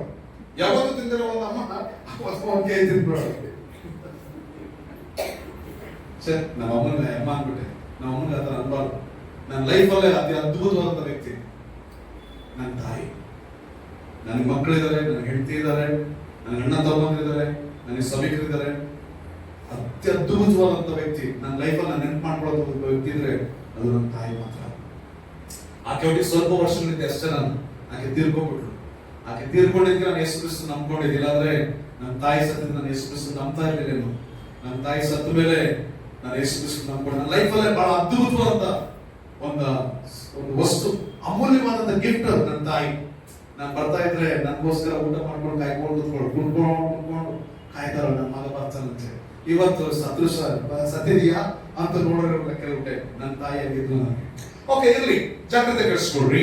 ನಾನು ಜಾಗ್ರತೆ ಕೆಡಿಸ್ಕೊಡ್ರಿ. ನಾನು ಯಾಕೆ ಇದನ್ನೆಲ್ಲ ಹೇಳ್ತಾ ಇದ್ದೇನೆ ನಿಮ್ಗೆ? ದೆವ್ವಗಳು ಇದಾವೆ, ಆದ್ರೆ ನೀವು ನಂಬೋ ರೀತಿ ದೆವ್ವಗಳು ಇಲ್ಲ.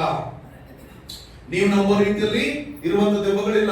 ನಾವೆಲ್ಲ ಅನ್ಕೊಂಡಿದೀವಿ 2 ಕೊಂಬುಗಳು, 2 ಇವು ಹಂಗೆ ವಿಕಾರವಾಗಿರ್ತವೆ. ಇಲ್ಲ, ದೆವ್ವಗಳು ಹೇಗಿರ್ತಾವ ಗೊತ್ತಾ? ನಿಮ್ಗಿಂತ ಅದ್ಭುತವಾಗಿ ಸುಂದರವಾಗಿರ್ತಾವ. ಬೈಬಲ್ ವಾಕ್ಯ ಏನ್ ಹೇಳ್ತದೆ? ಅವ್ರು ಬೆಳಕಿನ ದೂತರಂತ ಮಾತ್ರ ಆತ್ಮಗಳವು. ಅವ್ರು ನೀವು ನೋಡಿದ್ರೆ ಭಯ ಪಡಲ್ಲ, ಹೋಗಿ ತಪ್ಕೊಂಡ್ಬಿಡ್ತೀರಿ ನೀವು. ಅಷ್ಟು ಸುಂದರವಾಗಿರ್ತಾವು. ಬಟ್ ಸೈತಾನ ಏನ್ ಮಾಡಿದಾನೆ? ನಮ್ಗೇನ್ ಮಾಡಿದಾನೆ? ನಾನ್ ಸುಂದರವಾಗಿದ್ದೇನೆ ನೀವು ಭಯ ಪಡ್ತೀರಾ? ನಾನ್ ವಿಕಾರವಾಗಿದ್ದೇನೆ ಅಂದ್ರೆ ನೀವು ಭಯ ಪಡ್ತೀರಾ? ನಾನು ಘೋರವಾಗಿದ್ದೀನಿ ಅಂದ್ರೆ ಭಯ ಪಡ್ತೀರಾ ಅಂತೇಳಿ ಭಯ ಹುಟ್ಟಿಸ್ಬಿಟ್ಟಿದ್ರೆ ಜಾಗ್ರತೆ ಕೆಡಿಸ್ಕೊಡ್ರಿ ಪ್ರಿಯ ಜನರೇ. ಜಾಗ್ರತೆ ಕೇಳಿಸ್ಕೊಡ್ರಿ. ಯೋಬನ ಗ್ರಂಥ 1:6 ಹೇಳ್ತದೆ, ಸೈತಾನ್ ಏನ್ ಮಾಡ್ತಾನೆ, ಹೋಗ್ತಾನೆ ಬರ್ತಾನೆ ಅಂತ ಹೇಳಿ. ಎಫೆಸ ಪತ್ರಿಕೆ 6ನೇ ಅಧ್ಯಾಯದ 11-12ನೇ ವಚನದಲ್ಲಿ ಹೇಳ್ತದೆ, ಅಲ್ಲಿ ದುರಾತ್ಮಗಳು ಎಲ್ಲಿ ವಾಸ ಮಾಡ್ತಾವ ಅಂತ ಹೇಳಿ. ಹಾಗೆ ಲೂಕನ ಬರೆದ ವಾರ್ತೆ 11ನೇ ಅಧ್ಯಾಯದ 24ನೇ ವಚನದಲ್ಲಿ ಸೈತಾನ್ ಎಲ್ಲಿ ವಾಸ ಮಾಡ್ತಾನಂತೆ? ಮನುಷ್ಯರಲ್ಲಿ ವಾಸ ಮಾಡ್ತಾನಂತೆ. ಮತ್ತೆ ತಿರುಗಿ ಎಲ್ಲಿ ಬಂದಂತೆ? ಅವನು ಬಂದಂತೆ. ಓಕೆ, ಕೇಳಿಸ್ಕೊಡ್ರಿ, ಜಾಗ್ರತೆ ಕೇಳಿಸ್ಕೊಡ್ರಿ, ಜಾಗ್ರತೆ ಕೇಳಿಸ್ಕೊಡ್ರಿ. ನಾನು ಹೇಳುವಂತ ವಿಷಯ ಜಾಗ್ರತೆ ಕೇಳಿಸ್ಕೊಡ್ರಿ. ದೆವ್ವಗಳು ಮರಗಿಡಗಳಲ್ಲಿ ವಾಸ ಮಾಡ್ತಾವ? ಇದೊಂದು ಪ್ರಶ್ನೆ. ಮತ್ತೆ ಅಮಾವಾಸ್ಯ ರಾತ್ರಿ ವೃಷಭದಲ್ಲಿ ತೇರೋದು ಯಾವುದು? ಯಾವ್ದೊಂದು ಹಾಡಿದೆಯಲ್ಲ, ಏನದು? ಓಯಿನಿಯಾ ಅಂತ ಒಂದು ಹಾಡಿದೆಯಲ್ಲ, ತಂಗಾಳಿಯಲ್ಲಿ ಅಂತ ಹಾಡು ಕೇಳಿದ ಅಂತದ. ಆದ್ರೆ ತಂಗಾಳಿಯಲ್ಲಿ ಅಂತ ತಕ್ಷಣ ನಮಗೆ ತಂಗಾಳಿ ಎಲ್ಲ ಹೋಗ್ಬಿಟ್ಟಿರ್ತದೆ. ತಂಗಾಳಿ ಎಲ್ಲ ಹೋಗ್ಬಿಟ್ಟಿರ್ತದೆ. ನೀವು ನಾವು ಪ್ರಶ್ನೆ ಕೇಳ್ತೀವಿ, ದೆವ್ವಗಳು ಹೊರಗೆಲ್ಲ ಜೀವನ ಮಾಡ್ತಾವ? ಯಾರೋ ಒಬ್ರು ಹೇಳಿದ್ರಂತೆ, ನನ್ನ ಮಗಳು ಮೊನ್ನೆ ಹೇಳ್ತಾ ಇದ್ದ, ಅವಳು ಚೆನ್ನೈಯಲ್ಲಿ ಓದಲಿಕ್ಕೆ ಹೋದಾಗ ಅಲ್ಲೊಬ್ಬ ಪಾಸ್ಟರ್ ಮಗ, ಕೇಳಿಸ್ಕೊಂಡ್ರಿ ಪಾಸ್ಟರ್ ಮಕ್ಕಳು ಹೆಂಗಿರ್ತಾರಂತೆ, ಅವನು ಹೇಳಿದಂತೆ ನಾನ್ ದೆವ್ವಗಳು ನೋಡ್ಬಿಟ್ಟಿದ್ದೇನೆ ಅಂತ ಹೇಳಿ. ಇವಳೇ ದೊಡ್ಡ ದೆವ್ವ ನನ್ನ ಮಗಳು, ಇವಳು ದೆವ್ವಗಳೇ ಎದುರಿಸ್ಬಿಡ್ತಾಳೆ. ಹೇ ಮುಚ್ಚ ದೆವ್ವಗಳೇ ಇಲ್ಲ ಅಂತ ಇವಳು. ಅವನು ನನ್ ಕಣ್ಣ ನೋಡಿ ನಾ ಶಾ ಅನ್ನಂತೆ, ಇಲ್ಲ ಕಣ ದೆವ್ವಗಳಿಲ್ಲ ಅಂತೇಳಿ. ಅವನು ಇಟ್ಕೊಂಡು ಸರಿ ಇವತ್ತು 12 ಗಂಟೆಗೆ ಬಾ ನೋಡೋಣ ಅಂತ ಹೇಳಿದ್ನು. ಬಾ ಹೋಗೋಣ ಅಂತ ಇವಳು ಹೋದಂತ, ಇದೇ ದೆವ್ವ ಇರ್ಬೋದು ಯೋಚನೆ ಮಾಡಿ. ರಾತ್ರಿ 12 ಗಂಟೆಗೆ ಹೋಗಿದ, ಹೋಗಿ ಕುತ್ಕೊಂಡು ಎಲ್ಲ ದೆವ್ವ ಬಂದಿದ್ರೆ ಇರು ಬರ್ತದೆ ಬಾ ಅಂತ ಏನೋ ಕರೀತಾರಂತ ಇವಳು ಒಳಗೆ ಡರ್ರಿಗಳಿಗೆ. ಈಗ ದೆವ್ವ ಬರ್ತಂದ್ರೆ ಬೇರೆ ವಿಷಯ, ಬಾ ಬಾ ಅಂತ ಕರೀತಾರೆ. ನೀನ್ ಹೆಂಗಿರ್ತದೆ ಯೋಚನೆ ಮಾಡಿ. ಅವ್ನು ಹುಡುಗ, ಅವಳ ವಯಸ್ಸಿನ ಹುಡುಗ, ಅವನು ಓದಕ್ ಬಂದಿರೋದು ಬೆಂಗಳೂರಿನಾಗಿರೋ ಒಬ್ಬ ಹುಡುಗ, ಒಬ್ಬ ಮಾಸ್ಟರ್ ಮಗ ಅಲ್ಲಿ ಹೋಗಿರೋದು. ಆಮೇಲೆ ನಾಯಿ ಬಂದಂತೆ. ನೋಡು ನಾಯಿ ಬಂತು. ನಾಯಿ ಬಂದು ದೆವ್ವ ಬರುವಂತ ಸಿಂಪ್ಟಮ್ ಗುರ್ತದು. ನಾವೆಲ್ಲ ರಾತ್ರಿ ಹೋಗ್ಬೇಕಾದ್ರೆ ಅಡ್ಡ ನಾಯಿ ಬಂದಂತ ಇಟ್ಕೊಡೋಣ ದೆವ್ವನೇ. 100% ದೆವ್ವ. ನಿಮ್ಮೊಳಗೆ ಎಷ್ಟು ಜನ ಅಂದ್ಕೊಂಡಿಲ್ಲ?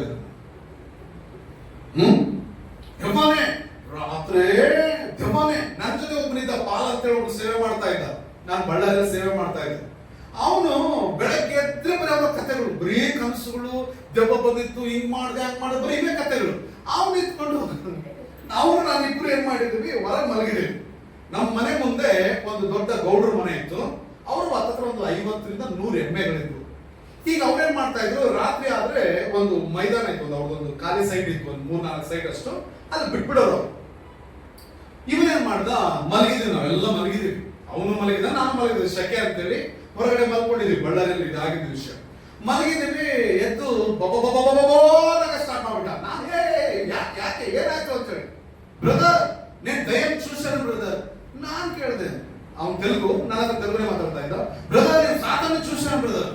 ಎక్కಡುದೆ ಅದು ಅಂತ ನಾನು ಆಮೇಲೆ ಫಸ್ಟ್ ಒಳಗೆ ಹೋಗಿ ನೀರು ಕೊಟ್ಟೆ ಅವನಿಗೆ, ಕುಡಿ ಅಂತೇಳಿ ನೀರು ಕುಡಿಸಿದೆ. ಕುಡಿಸಿ ಈಗ ಹೇಳಿ ಏನಾಯ್ತು ಅಂತ ಹೇಳಿ, ಬ್ರದರ್ ಸೈತಾನ್ ಬಂದ್ಬಿಟ್ಟಿದ್ದ ಬ್ರದರ್. ಎಲ್ಲಿ ನೋಡಿದ ಅಂದ್ರೆ, ನಾನು ಎದ್ದು ನೋಡ್ತೀನಿ ಎಮ್ಮೆ ಬಂದ್ಬಿಟ್ಟಿದೆ, ಎಮ್ಮೆಗಳೆಲ್ಲ ಮುಂದೆ ಇದ್ದಾವೆ ಅಂತಾನೆ. ನಾನು ಹೇಳಿ ತಿಗುದೆ, ಯಾವ ನಿಂದು ಮನೆ, ಅಲ್ಲಿ ಮನೆ ಮುಂದೆ ಎಮ್ಮೆಗಳು ಕಟ್ಟಿ. ನನಗೆ ಹೇಳ್ತಾನೆ ನಿಮ್ಗೆ 100-150 ಎಮ್ಮೆಗಳಿದಾವೆ ಅಂತೇಳಿ. ಎಮ್ಮೆಗಳಿರುತ್ತೆ, ಅವ್ನು ದೆವ್ವ ನೆನ್ಕೊಂಡ್ಬಿಟ್ಟು ದೆವ್ವ ಬಂದ್ಬಿಡ್ತು ಅಂತ ನೆನ್ಕೊಳ್ತಾನೆ. ಕೇಳಿಸ್ಕೊಳ್ಳಿ, ಜಾಗ್ರತೆ ಕೇಳಿಸ್ಕೊಳ್ಳಿ. ದೆವ್ವಗಳು ಪ್ರಾಣಿಗಳಲ್ಲಿ ವಾಸ ಮಾಡ್ತಾವ, ದೆವ್ವಗಳು ಮರ ಗಿಡಗಳಲ್ಲಿ ವಾಸ ಮಾಡ್ತಾವ. ತಲೆ ಹಾಕ್ಸ್ಬೇಡ್ರಿ ನೀವು, ವಾಕ್ಯದ ಉತ್ತರ ಕೊಟ್ಬಿಡ್ತೇನೆ ನಾನು. ನಿಮ್ಮೊಳಗೆ ಇಲ್ಲ ಅನ್ನೋದಾದ್ರೆ ಅಮಾವಾಸ್ಯೆ ಇರೋದು ಯಾವಾಗ? ಹೊಸಳೆ ಹೇಳ್ರಿ, ಯಾವಾಗ ಬರೋದು? ಮಂಜಮ್ಮ ಹೇಳ್ರಿ. ರಾಜಗಾಂಧಿ ನಗರದವರು ಯಾವಾಗ ಇರೋದು ಅಮಾವಾಸ್ಯೆ? ಅಗ್ರದವ್ರು ಹೇಳ್ರಿ, ಯಾವಾಗ ಇರೋದು ಅಮಾವಾಸ್ಯೆ? ಅಮಾವಾಸ್ಯೆ ದಿನ ಮನುಷ್ಯನ ಹತ್ರ ಹೋಗ್ರಿ. ಅಮಾವಾಸ್ಯೆ ದಿನ ಎಲ್ಲಿ ಹೋಗ್ಬೇಕು? ಹೋಗ್ರಿ, ಮನುಷ್ಯ ಮರದ ಹತ್ರ ಹೋಗ್ರಿ, ಆಳು ಮರದ ಹತ್ರ ಹೋಗ್ರಿ. ನಮಗೆ ಧೈರ್ಯ ಸಾಲ. ಅದು ಯಾವ ಟೈಮಲ್ಲಿ? ಮಠ ಮಧ್ಯಾಹ್ನ 12 ಗಂಟೆಗೆ ಮಾತ್ರ ನಮ್ಗೆ ಧೈರ್ಯ ಸಾಲ. ಕೇಳಿಸ್ಕೊಳ್ರಿ, ನಾಳೆ ಜಾಗ್ರತೆ ಕೇಳಿಸ್ಕೊಳ್ಳಿ. ನೀವು ಬೈಬಲ್ನ ಮಾರ್ಕನ ಬರೆದ ಸುವಾರ್ತೆ ತಿಳಿಸಿ. ಮಾರ್ಕನ ಬರೆದ ಸುವಾರ್ತೆ 5ನೇ ಅಧ್ಯಾಯದ 8ರಿಂದ 13ನೇ ವಚನ ತನಕ. ಮಾರ್ಕನ ಬರೆದ ಸುವಾರ್ತೆ 5ನೇ ಅಧ್ಯಾಯದ 8ನೇ ವಚನದಿಂದ 13ನೇ ವಚನ ತನಕ ಕೇಳಿಸ್ಕೊಳ್ಳಿ ಜಾಗ್ರತೆಯಾಗಿ. ಅಲ್ಲಿ ಒಬ್ಬ ವ್ಯಕ್ತಿ ಒಳಗೆ ದೆವ್ವಗಳಿದ್ವಂತೆ. ಎಷ್ಟು ದೆವ್ವಗಳಿದ್ವ ಅಂತ ಹೇಳ್ತೀರಾ? 2000 ದೆವ್ವಗಳಿದ್ವಂತೆ. ಅವನ ಹೆಸರು ದಂಡು ಅಂತೇಳಿ ಬರ, ಲೂಸ್ ಅಂತ ಹೇಳಿದೆ ನೋಡ್ರಿ. ಲೂಸ್ ಅಂತ ಏನಿದೆ ಅಲ್ಲಿ? ಒಂದು ಪದ ಇದೆ ಅಲ್ಲಿ. ಅದ್ರ ಹೆಸರು ಕೇಳಿದಾಗ ಮಾರ್ಕನ ಬರೆದ ಸುವಾರ್ತೆ 5ನೇ ಅಧ್ಯಾಯದ 18ನೇ ವಚನದಿಂದ 13ನೇ ವಚನ ತನಕ. ಅಲ್ಲಿ ಯೇಸು ಕ್ರಿಸ್ತನು ದೆವ್ವ ಹಿಡಿದವನ್ನ ಬಿಡಿಸ್ತಾನೆ. ಕೇಳಿಸ್ಕೊಳ್ಳಿ, ಜಾಗ್ರತೆ ಕೇಳಿಸ್ಕೊಳ್ಳಿ. ದೆವ್ವ ಹಿಡಿದವನ್ನ ಬಿಡಿಸ್ತಾನೆ. ದೆವ್ವ ಹಿಡಿದವನ್ನ ಬಿಡಿಸಿದಾಗ ಕೇಳಿಸ್ಕೊಳ್ಳಿ ಜಾಗ್ರತೆಯಾಗಿ, ಆ ದೆವ್ವಗಳು ಒಳಗೆ ಏನ್ ಮಾಡ್ತಾವೆ? ಪ್ರಾರ್ಥನೆ ಮಾಡ್ತವೆ. ಏನಂತ ಪ್ರಾರ್ಥನೆ ಮಾಡ್ತವೆ?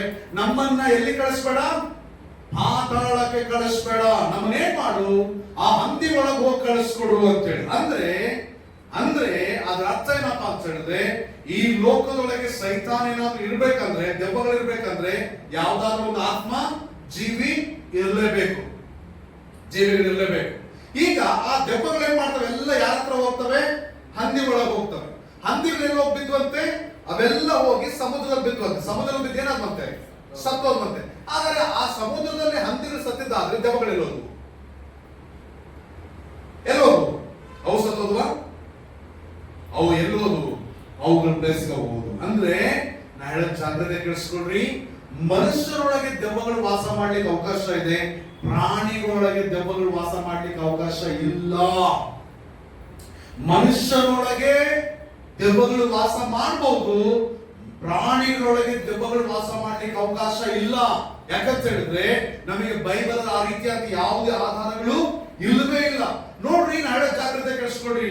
ನಾಯಿ ಒಳಗೆ, ನರಿ ಒಳಗೆ ದೆವ್ವಗಳು ವಾಸ ಮಾಡಲ್ಲ, ಹಾಗೆ ಮರದಲ್ಲೂ ವಾಸ ಮಾಡಲ್ಲ. ಈ ಮರದಲ್ಲಿ ಯಾರೋ ಒಬ್ಬ ನೇಣು ಹಾಕೊಂಡಿದ್ರೆ ದೆವ್ವ ಆಗಿದ್ದಾರೆ? ಇಲ್ಲ ಇಲ್ಲ ಇಲ್ಲ, ಅವ್ರು ದೆವ್ವ ಆಗಿಲ್ಲ. ಯಾಕೆ ಸುಮ್ಮನೆ ಅವ್ರನ್ನ ದೆವ್ವ ಮಾಡ್ತೀರಿ ನೀವು? ಯಾಕೆ ಸುಮ್ಮನೆ ದೆವ್ವ ಮಾಡ್ತೀರಿ ನೀವು? ದೆವ್ವಗಳು ಸಾಧ್ಯನೇ ಇಲ್ಲ. ನೀವು ನಂಬಿದಷ್ಟು ಕಾಲ ನಿಮಗೆ ದೆವ್ವನೇ ಆಗಿರ್ತದೆ. ಈಗ ನಾಳೆ ಜಾಗ್ರತೆ ಕೆಡಿಸ್ಕೊಡ್ರಿ, ನಾಳೆ ಜಾಗ್ರತೆ ಕೆಡಿಸ್ಕೊಡ್ರಿ.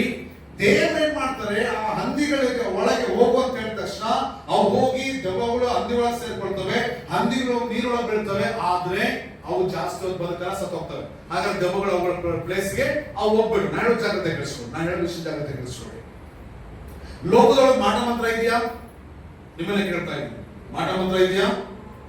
ಮಾಟ ಮಂತ್ರ ಇದೆಯಾ? ಬ್ಲಾಕ್ ಮ್ಯಾಜಿಕ್, ವಿಚ್ ಕ್ರಾಫ್ಟ್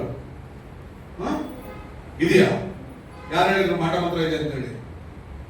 ಲೋಕದೊಳಗೆ ಮಾಟ ಮಂತ್ರ ಅನ್ನೋದು ಇದೆ, ಲೋಕದೊಳಗೆ ದೆವ್ವಗಳು ಅನ್ನೋದು ಇದ್ದಾವೆ, ಲೋಕದೊಳಗೆ ಮಾಯ ಮಂತ್ರ ಅನ್ನೋದು ಇದೆ, ಲೋಕದೊಳಗೆ ಅಂತರ ಮಂತ್ರ ಅನ್ನೋದು ಇದೆ, ಲೋಕದಲ್ಲಿ ಸಂಪ್ರದಾಯಗಳು ಇದಾವೆ ಇದಾವೆ ಇದಾವೆ. ಆದ್ರೆ ಇವಾಗ ಇವು ಯಾವ ನಿಮಗಿಲ್ಲ. ಈಗ ಇವು ಯಾವ ನಿಮಗೆ ಕೆಲಸ ಮಾಡಲ್ಲ. ಇನ್ಯಾವ ಸಹ ಆ ಮಾಟ, ಆ ಮಂತ್ರ, ಆ ಸೈತಾನು, ಆ ಮಾಯಾ ಮಂತ್ರಗಳು ಯಾವ ಸಹ ಇವಾಗ ನಿಮಗೆ ಕೆಲಸ ಮಾಡಲ್ಲ. ಯಾಕಂದ್ರೆ ನೀವು ಯೇಸು ಕ್ರಿಸ್ತನ ರಕ್ತದಿಂದ ತೊಳೆಯಲ್ಪಟ್ಟವರಾಗಿದ್ದೀರಿ. ನೀವು ಯೇಸು ಕ್ರಿಸ್ತನ ರಕ್ತದಿಂದ ತೊಳೆಯಲ್ಪಟ್ಟಿರೋದ್ರಿಂದ ಅವು ಯಾವ ನಿಮಗೆ ಕೆಲಸ ಮಾಡೋದಿಲ್ಲ, ಅವು ಯಾವ ನಿಮಗೆ ಕೆಲಸ ಮಾಡೋದಿಲ್ಲ. ಅವೆಲ್ಲ ಇದ್ದಾವೆ, ಲೋಕದಲ್ಲಿ ಇದ್ದಾವೆ, ಇಲ್ಲ ಅಂತ ನಾನು ಹೇಳೋದಿಲ್ಲ. ಈಗ ನಾನು ಯೇಸು ಕ್ರಿಸ್ತ ನಂಬೋದಕ್ಕಿಂತ ಮೊದಲು ನಾವು ಎಲ್ಲಾದ್ರೂ ಈ ನಿಂಬೆಹಣ್ಣು ಇಟ್ಬಿಟ್ರೆ, ಎಲ್ಲಾದ್ರೂ ಸ್ವಲ್ಪ ಇದು ಎಡೆ ತಗೊಂಡೋಗಿ ಮೂರು ಜಾಗಗಳು ಅಂದ್ರೆ 3 ದಾರಿಗಳು ಕೂಡೋ ಜಾಗದಲ್ಲಿ ಇಟ್ಬಿಟ್ರೆ ಭಯದಿಂದ ಓಡೋಗ್ಬಿಡ್ತಿದ್ವಿ. ನಮ್ಗೆ ಹಂಗೆ ಕಲ್ಸ್ಕೊಡೋರು. ನಮ್ಗೆ ಏನಾದ್ರು ಗಾಯಗಳಾಗ್ಬಿಟ್ರೆ ಇವನ್ನೆಲ್ಲ ದಾಟ್ಬಿಟ್ಟಿದ್ದಾರೆ ಅಂದ್ರೆ ಯಾರೋ ಒಬ್ರು ದೃಷ್ಟಿ ತೆಗೆದು ಹಾಕಿದ್ದನ್ನ, ಗೋಗಳಿ ತೆಗೆದು ಹಾಕಿದ್ದನ್ನ, ಯಾರೋ ಒಬ್ರು ಮಂತ್ರ ಮಾಡಿದ್ದನ್ನ ದಾಟಿದ್ರೆ ನಮಗೆ ಗಾಯಗಳಾಗ್ತು ಅಂತ ನಂಬಿಸ್ತಾ ಇದ್ರು ನಮ್ಗೆ. ನಾವು ಅದನ್ನೇ ನಂಬಿದ್ವಿ. ಬಟ್ ನಾನು ಸೇವೆ ಬಂದಾಗ ಏನ್ ಮಾಡಿದೆ ಗೊತ್ತಾ? ಈ 3 ದಾರಿಗಳು ಸೇವೆ ಮಾಡಿ ಬರ್ತಾ ಇರ್ತಿದ್ವಿ. ಬರ್ಬೇಕಾದ್ರೆ ಈ 3 ದಾರಿಗಳಿದ್ದಾಗ ಏನ್ ಮಾಡ್ತಾ ಇದ್ರು, ಅಲ್ಲಿ ಸ್ವಲ್ಪ ಅನ್ನ ಇಟ್ಟು, ತೆಂಗಿನಕಾಯಿ ಇಟ್ಟು, ಕೋಳಿ ಮರಿನ ಇಟ್ಟು, ಕೋಳಿಗಳನ್ನ ಇಡ್ತಾ ಇದ್ರು, ಕಾಯಿಗಳನ್ನಿಟ್ಟು, ಮೊಟ್ಟೆಗಳನ್ನಿಟ್ಟು ಎಲ್ಲ ಇಟ್ಟು ಪೂಜೆ ಮಾಡಿ ಹೊರಟೋಗ್ಬಿಡೋದು. ನಾವು ಬರ್ಬೇಕಾದ್ರೆ ಏನ್ ಮಾಡ್ತಿದ್ವಿ ಗೊತ್ತಾ? ನನ್ನ ಜೊತೆ ಒಬ್ಬ ಬಾಬಣ್ಣ ಅಂತಿದ್ದ. ನಾವಿಬ್ಬರು ಏನ್ ಮಾಡ್ತಿದ್ವಿ, ಬಂದು ಬಾಬಣ್ಣ ಒಳ್ಳೆ ಪ್ಲೇಸ್ ಇತ್ತು ಬಾ ಕರ್ಕೊಂಡು ಹೋಗಿ ಅಲ್ಲಿದ್ದಂತ ಅನ್ನನ ಬಿಸಾಡ್ತಿದ್ವಿ. ಕೋಳಿ, ಮೊಟ್ಟೆ, ಕಾಸು, ತೆಂಗಿನಕಾಯಿ ಎತ್ಕೊಂಡು ಮನೆಗೆ ಬರ್ತಿದ್ವಿ. ನಿಂಬೆಹಣ್ಣು ಸಹ ಬಿಡ್ತಿಲ್ಲ, ಜ್ಯೂಸ್ ಮಾಡ್ಕೊಂಡ್ಬಿಟ್ಟಿದ್ದ. ನಾ ಇನ್ನೂ ಜೀವಂತವಾಗಿದ್ದೀನಿ. ಅಂದ್ರೆ ಅವೆಲ್ಲ ಯಾರಿಗಾಗ್ತವೆ? ಅವೆಲ್ಲ ಅನ್ಯ ಜನಾಂಗಗಳಿಗೆ ಆಗ್ತವೆ, ನಮ್ಗಲ್ಲ. ನಮ್ಗ ಯಾವ ಕೆಲಸ ಮಾಡೋದಿಲ್ಲ. ಯಾವ ನೀವು ಅದ್ರ ಮೇಲೆ ಹೋಗಿ ಹೊರನಾಡಿದ್ರು ಸಹ ನಿಮಗೇನು ಆಗಲ್ಲ. ಯಾಕಂದ್ರೆ ನೀವು ಯೇಸು ಕ್ರಿಸ್ತನ ರಕ್ತದಿಂದ ತೊಳೆಯಲ್ಪಟ್ಟಿದ್ದೀರಿ. ಆ ಮಾಟ ಮಂತ್ರಕ್ಕಿಂತ ಶಕ್ತಿವಂತನು ಯಾರು? ನಿನ್ನೊಳಗೆ ವಾಸ ಮಾಡೋ ಯೇಸು. ದೆವ್ವಕ್ಕಿಂತ ದೊಡ್ಡವನು ಯಾರು? ನಿನ್ನೊಳಗೆ ವಾಸ ಮಾಡೋ ಯೇಸು. ಸೈತಾನಿಗಿಂತ ದೊಡ್ಡವನು ಯಾರು? ನಿನ್ನೊಳಗೆ ವಾಸ ಮಾಡೋ ಯೇಸು. ಯೇಸುವಿಗಿಂತ ದೊಡ್ಡವನಾದವನು ಪ್ರಪಂಚದಲ್ಲಿ ಯಾರು ಇಲ್ಲ. ಹಾಗಾಗಿ ಏನಂದಿರೋದು ಭಯಪಡಬೇಡ. ಏನು ಅಲ್ದಿರುವಂತ ಮರಕ್ಕೆ ಭಯಪಡಬೇಡ, ಏನು ಅಲ್ದಿರುವಂತ ಅಮಾವಾಸ್ಯೆಗೆ ಭಯಪಡಬೇಡ, ಏನು ಅಲ್ದಿರುವಂತ ರಾಹುಕಾಲಕ್ಕೆ ಭಯಪಡಬೇಡ, ಏನು ಅಲ್ದಿರುವಂತ ಅಮಾವಾಸ್ಯೆ ಹುಣ್ಣಿಮೆಗೆ ಭಯಪಡಬೇಡ. ನಿನ್ಗೆ ಯಾವ ಕೆಲಸ ಮಾಡಲ್ಲ. ಅವೆಲ್ಲ ಇದ್ದಾವೆ, ನಿನ್ಗೆ ಯಾವ ಕೆಲಸ ಮಾಡಲ್ಲ. ಮಗು ಅಳ್ತಾ ಇದೆ, ಏನ್ ಮಾಡ್ಬೇಕು? ಮಗು ಅಂದ್ರೆ ಕೆಂಪು ನೀರು ಮಾಡ್ಕೊಂಡ್ಬಂದು ದೃಷ್ಟಿ ತೆಗಿಬೇಕು. ಯಾರು ಹೇಳ್ಕೊಟ್ರು ನಿಮ್ಗೆ ಇದೆಲ್ಲ? ಯಾರೆಲ್ಲ ಕೊಟ್ಟಿದ್ರು ಇದನ್ನ? ನಮ್ಮ ಅಜ್ಜಂದ್ರು. ಹಾಗಾದ್ರೆ ಇವತ್ತು ನಾನು ಅದನ್ನ ಮಾಡ್ಬೋದಾ? ಮಗು ಯಾಕೆ ಹೇಳ್ತಾ ಇದೆ ನೋಡು. ಸ್ವಲ್ಪ ಮಗು ಯಾಕೆ ಹೇಳ್ತಾ ಇದೆ ನೋಡು. ಮಗು ಹೆಚ್ಚಿನ ಭಾಗ ಅಳೋದು ಯಾವ ವಿಷಯದಲ್ಲಿ ಗೊತ್ತಾ? ನಿಮ್ ಮಕ್ಕಳು ಸರಿಯಾಗಿ ನಿದ್ರೆ ಮಾಡಲ್ಲ, ನಿಮ್ ಮನೆ ಜಾಸ್ತಿ ಕಿರಿಕಿರಿ ಮಾಡ್ತಾರಂದ್ರೆ ಅವ್ರ ಹೊಟ್ಟೆಲಿ ಏನೋ ಪ್ರಾಬ್ಲಮ್ ಇದೆ. ಮಗುಗೆ ಹೊಟ್ಟೆ ಒಳಗೆ ನೋವಾದಾಗ ಮಗು ತೋರ್ಸೋದು ಯಾವ್ದ್ರಿಂದ ಗೊತ್ತಾ? ಅಳೋದ್ರ ಮುಖಾಂತರ ತೋರ್ಸೋದು. ಅದಕ್ಕೆ ಮಕ್ಕಳು ರಾತ್ರಿ ಎಲ್ಲ ಅಳ್ತವೆ. ನನ್ನ ಮಕ್ಕಳಿದ್ದಾರೆ ಇಲ್ಲಿ. ನನ್ನ ಮಗಳು ನನ್ನ ಹತ್ರ ನಾನು ಎತ್ಕೊಂಡ್ ಬಂದಾಗ, ಅಂದ್ರೆ ನನ್ನ ಮಿಸಸ್ ಡೆಲಿವರಿ ಆದ್ಮೇಲೆ ನಾನು ತಗೊಂಡ್ ಬರ್ಬೇಕಾದ್ರೆ 12 ದಿನದ ಮಗುವಳು ಇಷ್ಟೇ ಇಲಿಬರಿ ಇದ್ದಂಗಿದ್ದು. ನಾನೇ ಎತ್ಕೊಂಡ್ಬಂದೆ. ಚಿಕ್ಕ ಮಕ್ಕಳನ್ನ ಮುಟ್ತಾ ಇರಲಿಲ್ಲ. ಎತ್ಕೊಂಡ್ಬಂದ ಆದ್ಮೇಲೆ 13 ದಿನದಿಂದ ಇವತ್ತಿನ ತನಕ ಎಲ್ಲ ಪೋಷಣೆ ಗೀಷಣೆ ಎಲ್ಲ ನಂದೇ. ನನ್ನ ಹತ್ತತ್ರ ಅವಳು ಏಜ್ ಅಟೆಂಡ್ ಮಾಡೋದಕ್ಕೆ ನಾನೇ ಸ್ನಾನ ಮಾಡಿಸ್ತಾ ಇದ್ದೆ. ಸ್ನಾನ ಮಾಡಿಸೋದು, ತಲೆ ಬಾಚೋದು ಎಲ್ಲ ನಾನೇ ಮಾಡ್ತಾ ಇದ್ದೆ. ಅಂದ್ರೆ ಯಾವಾಗಿಂದ ಮಾಡ್ಕೊಂಡು ಬರ್ತಾ ಇದ್ದೆ. ಒಂದ್ ಸಾರಿ ಅವಳಿಗೆ ಹೊಟ್ಟೆ ನೋವು ಆಗ್ಬಿಟ್ಟಿದೆ. ನಾನು ಅವಳಿಗೆ ಏನ್ ಮಾಡ್ತಾ ಇದ್ದೆ, ಹಾಲು ಮತ್ತೆ ಬಿಸ್ಕೆಟ್ ಉಳಿಸ್ತಾ ಇದ್ದೆ ದಿನ. ಉಳಿಸ್ಬೇಕಾದ್ರೆ ಒಂದಿನ ಏನೋ ಫಾಲ್ಟ್ ಆಗಿ ಹೊಟ್ಟೆ ನೋವು ಬಂದ್ಬಿಟ್ಟಿದೆ. ಹೊಟ್ಟೆ ನೋವು ಬಂದ್ರೆ ರಾತ್ರಿ ಮಲ್ಕೊಂಡಿದೀವಿ. ನಮ್ಮಲ್ಲಿ ಯಾವಾಗಲೂ ಪ್ರಾರ್ಥನೆ ಇರ್ತದೆ, ಯಾವಾಗಲೂ ದೇವರ ವಾಕ್ಯ ಪ್ರಾರ್ಥನೆ. ಮಲ್ಕೊಂಡಿದ್ವಿ, ಅವಳು ಎತ್ಕೊಂಡು ಅಳ ಸ್ಟಾರ್ಟ್ ಮಾಡಿದ್ವಿ.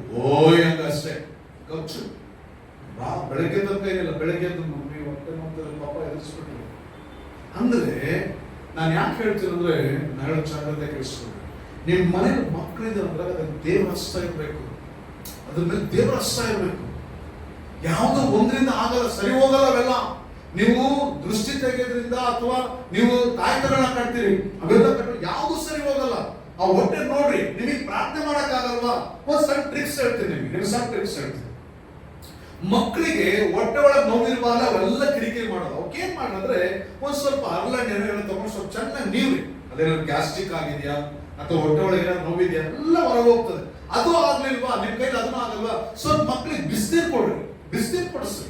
ಅವ್ರು ಹೊಟ್ಟೆ ಒಳಗೆ ಸಮಾಧಾನ ಬಿಟ್ಟು ನಿದ್ದೆ ಮಾಡ್ಬಿಡ್ತಾರೆ. ಅವರು ಆಲ್ಮೋಸ್ಟ್ ಎಲ್ಲ ಚಿಕ್ಕ ಮಕ್ಕಳಿಗಿರುವಂತ ಸಮಸ್ಯೆ, ರಾತ್ರಿ ಅಳುವಂತ ಕಿರಿಕಿರಿ ಎಲ್ಲ ಬಂದು ಯಾವ್ದು ಗೊತ್ತಾ, ಹೊಟ್ಟೆ ಒಳಗಿರೋ ಪ್ರಾಬ್ಲಮ್, ಹೊಟ್ಟೆ ಪ್ರಾಬ್ಲಮ್ ಅದು. ಅದಕ್ಕೋಸ್ಕರ ಅದು ಮಾಡ್ತಾರೆ. ಅದನ್ನ ಬಿಟ್ರೆ ನೀವು ಯಾಕೋ ಬೇರೆ ಬೇರೆ ಕಡೆ ಹೋಗ್ತೀರಿ, ಬೇರೆ ಬೇರೆ ಕಡೆ ಮಾಡ್ಕೊಂಡು ಮಕ್ಕಳಿಗೆ ನೀವು ತಗೊಂಡೋಗಿ ಬಲಿ ಕೊಡ್ತೀರಿ. ಪ್ರಿಯ ಜನರಿಗೆ ಕೇಳಿಸ್ಕೊಳ್ರಿ, ಲೋಕದ ಆಚಾರ ವಿಚಾರಗಳು ನಮ್ಮ ಮೇಲೆ ಹೇಳಲ್ಪಡಬಾರ್ದು. ನಾನು ಯಾಕೆ ಇದನ್ನೆಲ್ಲ ನಿಮ್ಗೆ ಹೇಳಿದೆ ಅಂದ್ರೆ, ಕೇಳಿಸ್ಕೊಳ್ರಿ, ಜಾಗ್ರತೆ ಕೇಳಿಸ್ಕೊಳ್ರಿ.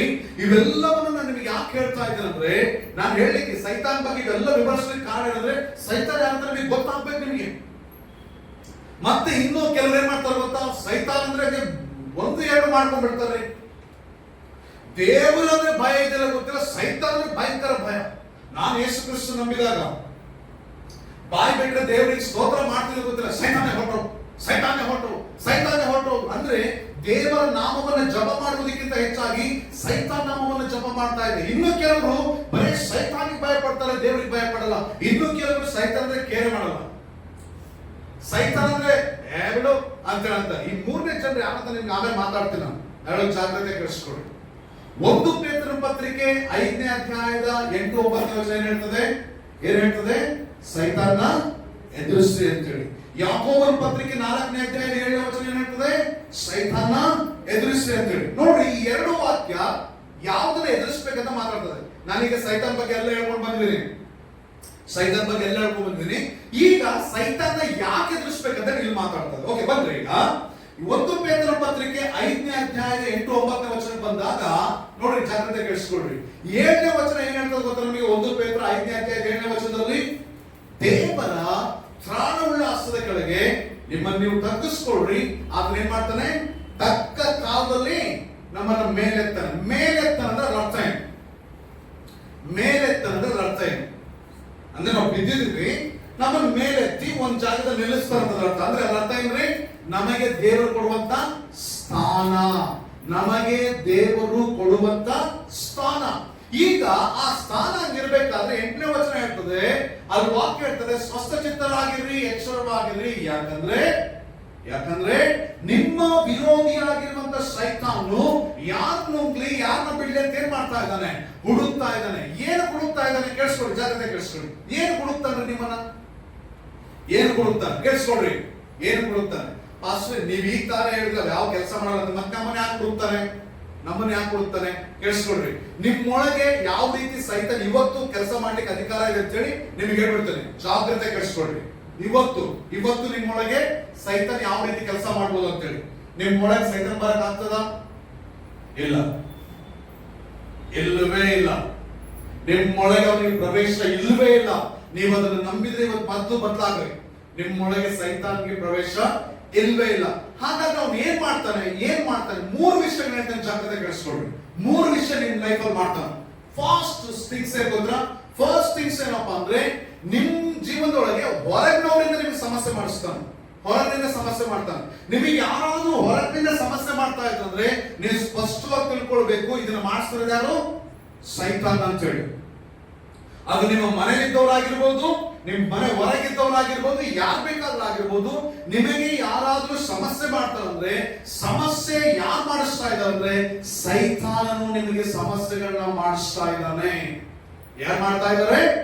ಸೈತಾನನು ನಿಮಗೆ ಸಮಸ್ಯೆಗಳನ್ನ ಮಾಡ್ತಾ ಇದ್ದಾನೆ. ಎರಡನೇದು ಕೇಳಿಸ್ಕೊಳ್ಳಿ. ಎರಡನೇದು, ನಿಮ್ಮನ್ನ ಪಾಪಕ್ಕೆ ಪ್ರೇರೇಪಿಸುವಂತ ಅಧಿಕಾರ ಅವನಿಗಿದೆ. ನಿಮ್ಮನ್ನ ಪಾಪಕ್ಕೆ ಪ್ರೇರೇಪಿಸುವಂತ ಅಧಿಕಾರ ಅವನಿಗಿದೆ. ನಿಮ್ ಒಳಗೆ ಬರೋ ಅಧಿಕಾರ ಅವನಿಗಿಲ್ಲ. ನಿಮ್ಮ ಕೈ ಹಾಕುವ ಅಧಿಕಾರ ಅವನಿಗಿಲ್ಲ. ಆದ್ರೆ ನಿಮ್ಮ ಕೈ ಹಾಕೋದಕ್ಕಿಂತ ಮೊದಲು ಹೊರಗಿನವರಿಂದ ನಿಮ್ಗೆ ಸಮಸ್ಯೆ ಬರೋ ರೀತಿ ಮಾಡ್ತಾನೆ. ಹೊರಗಿನವರಿಂದ ಬರ್ಬೇಕು ನಿಮ್ಗೆ ಸಮಸ್ಯೆ. ಮನುಷ್ಯನ ಮೇಲೆ ಕೈ ಹಾಕೋದಾದ್ರೆ ಸೈತಾನ ಮಾತ್ರ ಕೈ ಹಾಕಂಗಿಲ್ಲ. ದೇವರ ಅಧಿಕಾರ ಕೊಡ್ಲಿಲ್ಲ. ಎರಡನೇದು, ನಮ್ಮನ್ನ ಏನ್ ಮಾಡ್ತಾನೆ? ಪಾಪಕ್ಕೆ ಜನರನ್ನಿಟ್ಟು ಪ್ರೇರೇಪಿಸ್ತಾನೆ. ಪಾಪಕ್ಕೆ ಅವನೇನ್ ಮಾಡ್ತಾನೆ? ಪ್ರೇರೇಪಿಸ್ತಾನೆ. ಮೂರನೇದಾಗಿ, ನಮ್ಮನ್ನ ಪಾಪಕ್ಕೆ ಪ್ರೇರೇಪಿಸ್ತಾನೆ ಅಂದ್ರೆ ಎರಡನೇದಾಗಿ ನಮ್ಮನ್ನ ಶೋಧಿಸ್ತಾನೆ. ಶೋಧಗಳು ನಡೆಸ್ತಾನ. ಅದು ಕಷ್ಟ ಶೋಧನೆ ಆಗಿರ್ಬೋದು, ಪಾಪ ಶೋಧನೆ ಆಗಿರ್ಬೋದು. ಯಾವ ನಡೆಸ್ತಾನೋ ಅವ್ನು ನಡೆಸ್ತಾನೆ. ಮೂರನೇದಾಗಿ ಏನ್ ಮಾಡ್ತಾನಪ್ಪ ಅಂತ ಹೇಳಿದ್ರೆ, ಮೂರನೇದಾಗಿ ಜಾಗ್ರತೆ ಕೇಳಿಸ್ಕೊಡ್ರಿ, ನಮ್ಮನ್ನ ಹಿಂಸೆ ಒಳಗೆ ನಡೆಸ್ತಾನೆ. ಹಿಂಸೆ ಒಳಗೆ ತಳ್ಬಿಡ್ತಾನ. ನಾವು ಹಿಂಸೆ ಒಳಗೆ ಹೋಗ್ಬೇಕಂತೇಳಿ ತಳ್ಬಿಡ್ತಾನ. ಈ ಮೂರು ವಿಷಯಗಳು. ಒಂದೇದೇನು ಹೊರಗಿಂದ ನಮಗೆ ಸಮಸ್ಯೆ ತಗೊಂಡು ಬರ್ತಾನೆ. ಎರಡನೇದೇನು ನಮ್ಮನ್ನ ಶೋಧಿಸ್ತಾನೆ. ಮೂರನೇದೇನ್ರಿ ನಮ್ಗೆ ಹಿಂಸೆ ಮಾಡಿಸ್ತಾನೆ. ಹಿಂಸೆ ಯಾರಿಂದ ಬೇಕಾದ್ರೂ ಬರ್ಬೋದು. ಈ ಮೂರು ವಿಷಯ ಬಿಟ್ಟು ನಿಮಗೆ ಮಾಟ ಮಂತ್ರ ಮಾಡ್ತಾರೆ ಅಂದ್ರೆ ನಂಬಕ್ ಹೋಗ್ಬೇಡ್ರಿ. ನಿಮಗೆ ಮೂರು ದಾರಿ ಹತ್ರ ಏನೋ ಆಗ್ತಂದ್ರೆ ನಂಬಕ್ ಹೋಗ್ಬೇಡ್ರಿ. ಹೌದಾ, ಮೊದ್ಲಾಗ್ತಾ ಇತ್ತು, ಈಗ ಆಗಲ್ಲ. ಇವಾಗ ಆಗಲ್ಲ, ನಿಮಗೆ ಅದಲ್ಲ. ಈಗ ಯಾವ ಆಗಲ್ಲ. ಸೈತಾನನು ನಿಮಗೆ ಇನ್ನೆಂದಿಗೂ ಸಹ ಇವ್ಯಾವು ಮಾಡಕ್ಕೆ ಚಾನ್ಸ್ ಇಲ್ಲ, ಅಧಿಕಾರನೇ ಇಲ್ಲ. ಅಧಿಕಾರನೇ ಇಲ್ಲ. ಅವನಿಗೆ ಯಾವುದೇ ರೀತಿ ಅಧಿಕಾರ ಇಲ್ಲ. ಈಗ ಅಧಿಕಾರ ಇಲ್ಲದೆ ಇದ್ದಾಗ 1 ಪೇತ್ರನ ಪತ್ರಿಕೆ 5ನೇ ಅಧ್ಯಾಯದ 8ನೇ ವಚನ ಬಂದಾಗ, ದೇವರು ಒಂದು ಸ್ಥಾನ ಕೊಡ್ತೀನಿ ಅಂದಾಗ ಅವನೇನ್ ಮಾಡ್ತಾನೆ ಗೊತ್ತಾ? ನಮ್ಮನ್ನ ಹುಡುಕ್ತಾನೆ, ಗರ್ಜಿಸ್ತಾನೆ. ಏನಾದ್ರೂ ಮಾಡಿ ಗರ್ಜಿಸ್ತಾನೆ. ಜಾಗ್ರತೆ ಕಳಿಸ್ಕೊಡಿ. ಈಗ ನಿಮ್ ಮುಂದೆ ಸಿಂಹ ಇದೆ ಕೂಡ, ಆ ವಾಕ್ಯನ ಸ್ವಲ್ಪ ನಾವು ಪಿಕ್ಚರೈಸ್ ಮಾಡೋಣ. ನಿಮ್ ಮುಂದೆ ಸಿಂಹ ಇದೆ ಇಟ್ಕೊಳ್ಳಿ. ನಿಮ್ ಮುಂದೆ ಸಿಂಹ ಇದ್ದಾಗ ನಿಮ್ಗೆ ಏನ್ ಮಾಡ್ತಾನೆ ದೇವರು? ದೊಡ್ಡ ಸಿಂಹಾಸನ ಹಾಕಿ ಮೇಲೆ ಕೂರಿಸಿರ್ತಂದ್ರೆ ಇಟ್ಕೊಳ್ಳಿ. ಈಗ ನಿಮಗೆ ಕೂರಿಸಿಟ್ಟಾಗ ಆ ಸಿಂಹಾಸನ ಬಂದು ಬಂಗಾರದಾಗಿರ್ತದೆ. ಆ ಸಿಂಹಾಸನ ವಜ್ರ ಇರ್ತದೆ. ಆ ಸಿಂಹಾಸನದಲ್ಲಿ ಎಲ್ಲ ಆಸ್ತಿ ಆರು ಎಲ್ಲ ಇರ್ತದೆ ಇಟ್ಕೊಳ್ಳಿ. ಈಗ ಅವೆಲ್ಲ ಇಟ್ಕೊಂಡು ಇವಾಗ ಕುತ್ಕೊಂಡಾಗ ನಿಮ್ ಮುಂದೆ ಸಿಂಹ ಗರ್ಜಿಸ್ತಂದ್ರೆ ನೀವೇನ್ ಮಾಡ್ತೀರಿ? ಇರ್ತೀರಾ ಓಡೋಗ್ತೀರಾ? ನಾವೆಲ್ಲರೂ ಓಡೋಗ್ತೀವಿ. ಯಾಕಂತ ಹೇಳಿದ್ರೆ ಈ ಬೆಳ್ಳಿ, ಬಂಗಾರ, ವಜ್ರ, ವೈಢೂರ್ಯ ಯಾವ್ದು ನಮ್ಮ ಪ್ರಾಣ ಕಾಪಾಡಕ್ಕೆ ಆಗಲ್ಲ. ಸೈತಾನ ಏನ್ ಮಾಡ್ತಾರಂದ್ರೆ, ನೋಡ್ರಿ ಕೇಳಿಸ್ಕೊಳ್ರಿ, ನಮ್ಮನ್ನ ಕಚ್ಚುವಂತ ಅಧಿಕಾರ, ನಮ್ಮ ಮೇಲೆ ಕೈ ಹಾಕುವಂತ ಅಧಿಕಾರ ಅವನಿಗಿಲ್ಲ. ಗರ್ಜಿಸುವ ಅಧಿಕಾರ ಇದೆ. ಅದಕ್ಕೆ ಸೈತಾನ್ಗೆ ಒಳಪಟ್ಟ ಯಾವುದೇ ವ್ಯಕ್ತಿ ಆದ್ರೂ ಸಹ ನಿಮ್ ಮುಂದೆ ಭಯಂಕರವಾಗಿ ಕಾಣಿಸ್ತಾರೋ, ರೌದ್ರವಾಗಿ ಕಾಣಿಸ್ತಾರೋ. ಯಾಕಂತ ಹೇಳಿದ್ರೆ ಅವ್ರು ಯಾರಿಂದ ಆವರಿಸಲ್ಪಟ್ಟಿರ್ತಾರೆ? ಸೈತಾನದಿಂದ ಆವರಿಸಲ್ಪಟ್ಟಿರ್ತಾರೆ. ಆ ಸೈತಾನ್ ಗರ್ಜಿಸುವ ಸಿಂಹದೋಪಾದಿಯಲ್ಲಿ ಹೇಗಾದ್ರೂ ಮಾಡಿ ಆ ಸ್ಥಾನದಿಂದ ಎಳಿಬೇಕು, ಓಡಿಸ್ಬೇಕು, ಇವ್ರ ಮನಸ್ಸುಗಳನ್ನ ಕದಲಿಸ್ಬೇಕಂತೇಳಿ ಅವನೇನ್ ಮಾಡ್ತಾನೆ? ಪ್ರಯತ್ನ ಪಡ್ತಾ ಇರ್ತಾನೆ. ಯಾಕೋಬನ ಪತ್ರಿಕೆ 4ನೇ ಅಧ್ಯಾಯದ 7ನೇ ವಚನ. ಅಲ್ಲಿ ಯಾಕೆ ಸೈತಾನ ಎದುರಿಸ್ಬೇಕಂತ ಗೊತ್ತಾ? ಜಾಗ್ರತೆ ಕೇಳಿಸ್ಕೊಳ್ರಿ. ಮೇಲಿನಿಂದ ಎಲ್ಲ ಪಾಪಗಳ ಬಗ್ಗೆ ಮಾತಾಡ್ತಾ ಬರ್ತದೆ. ಏನ್ ಮಾತಾಡ್ತಾ ಬರ್ತದೆ? ಪಾಪಗಳು.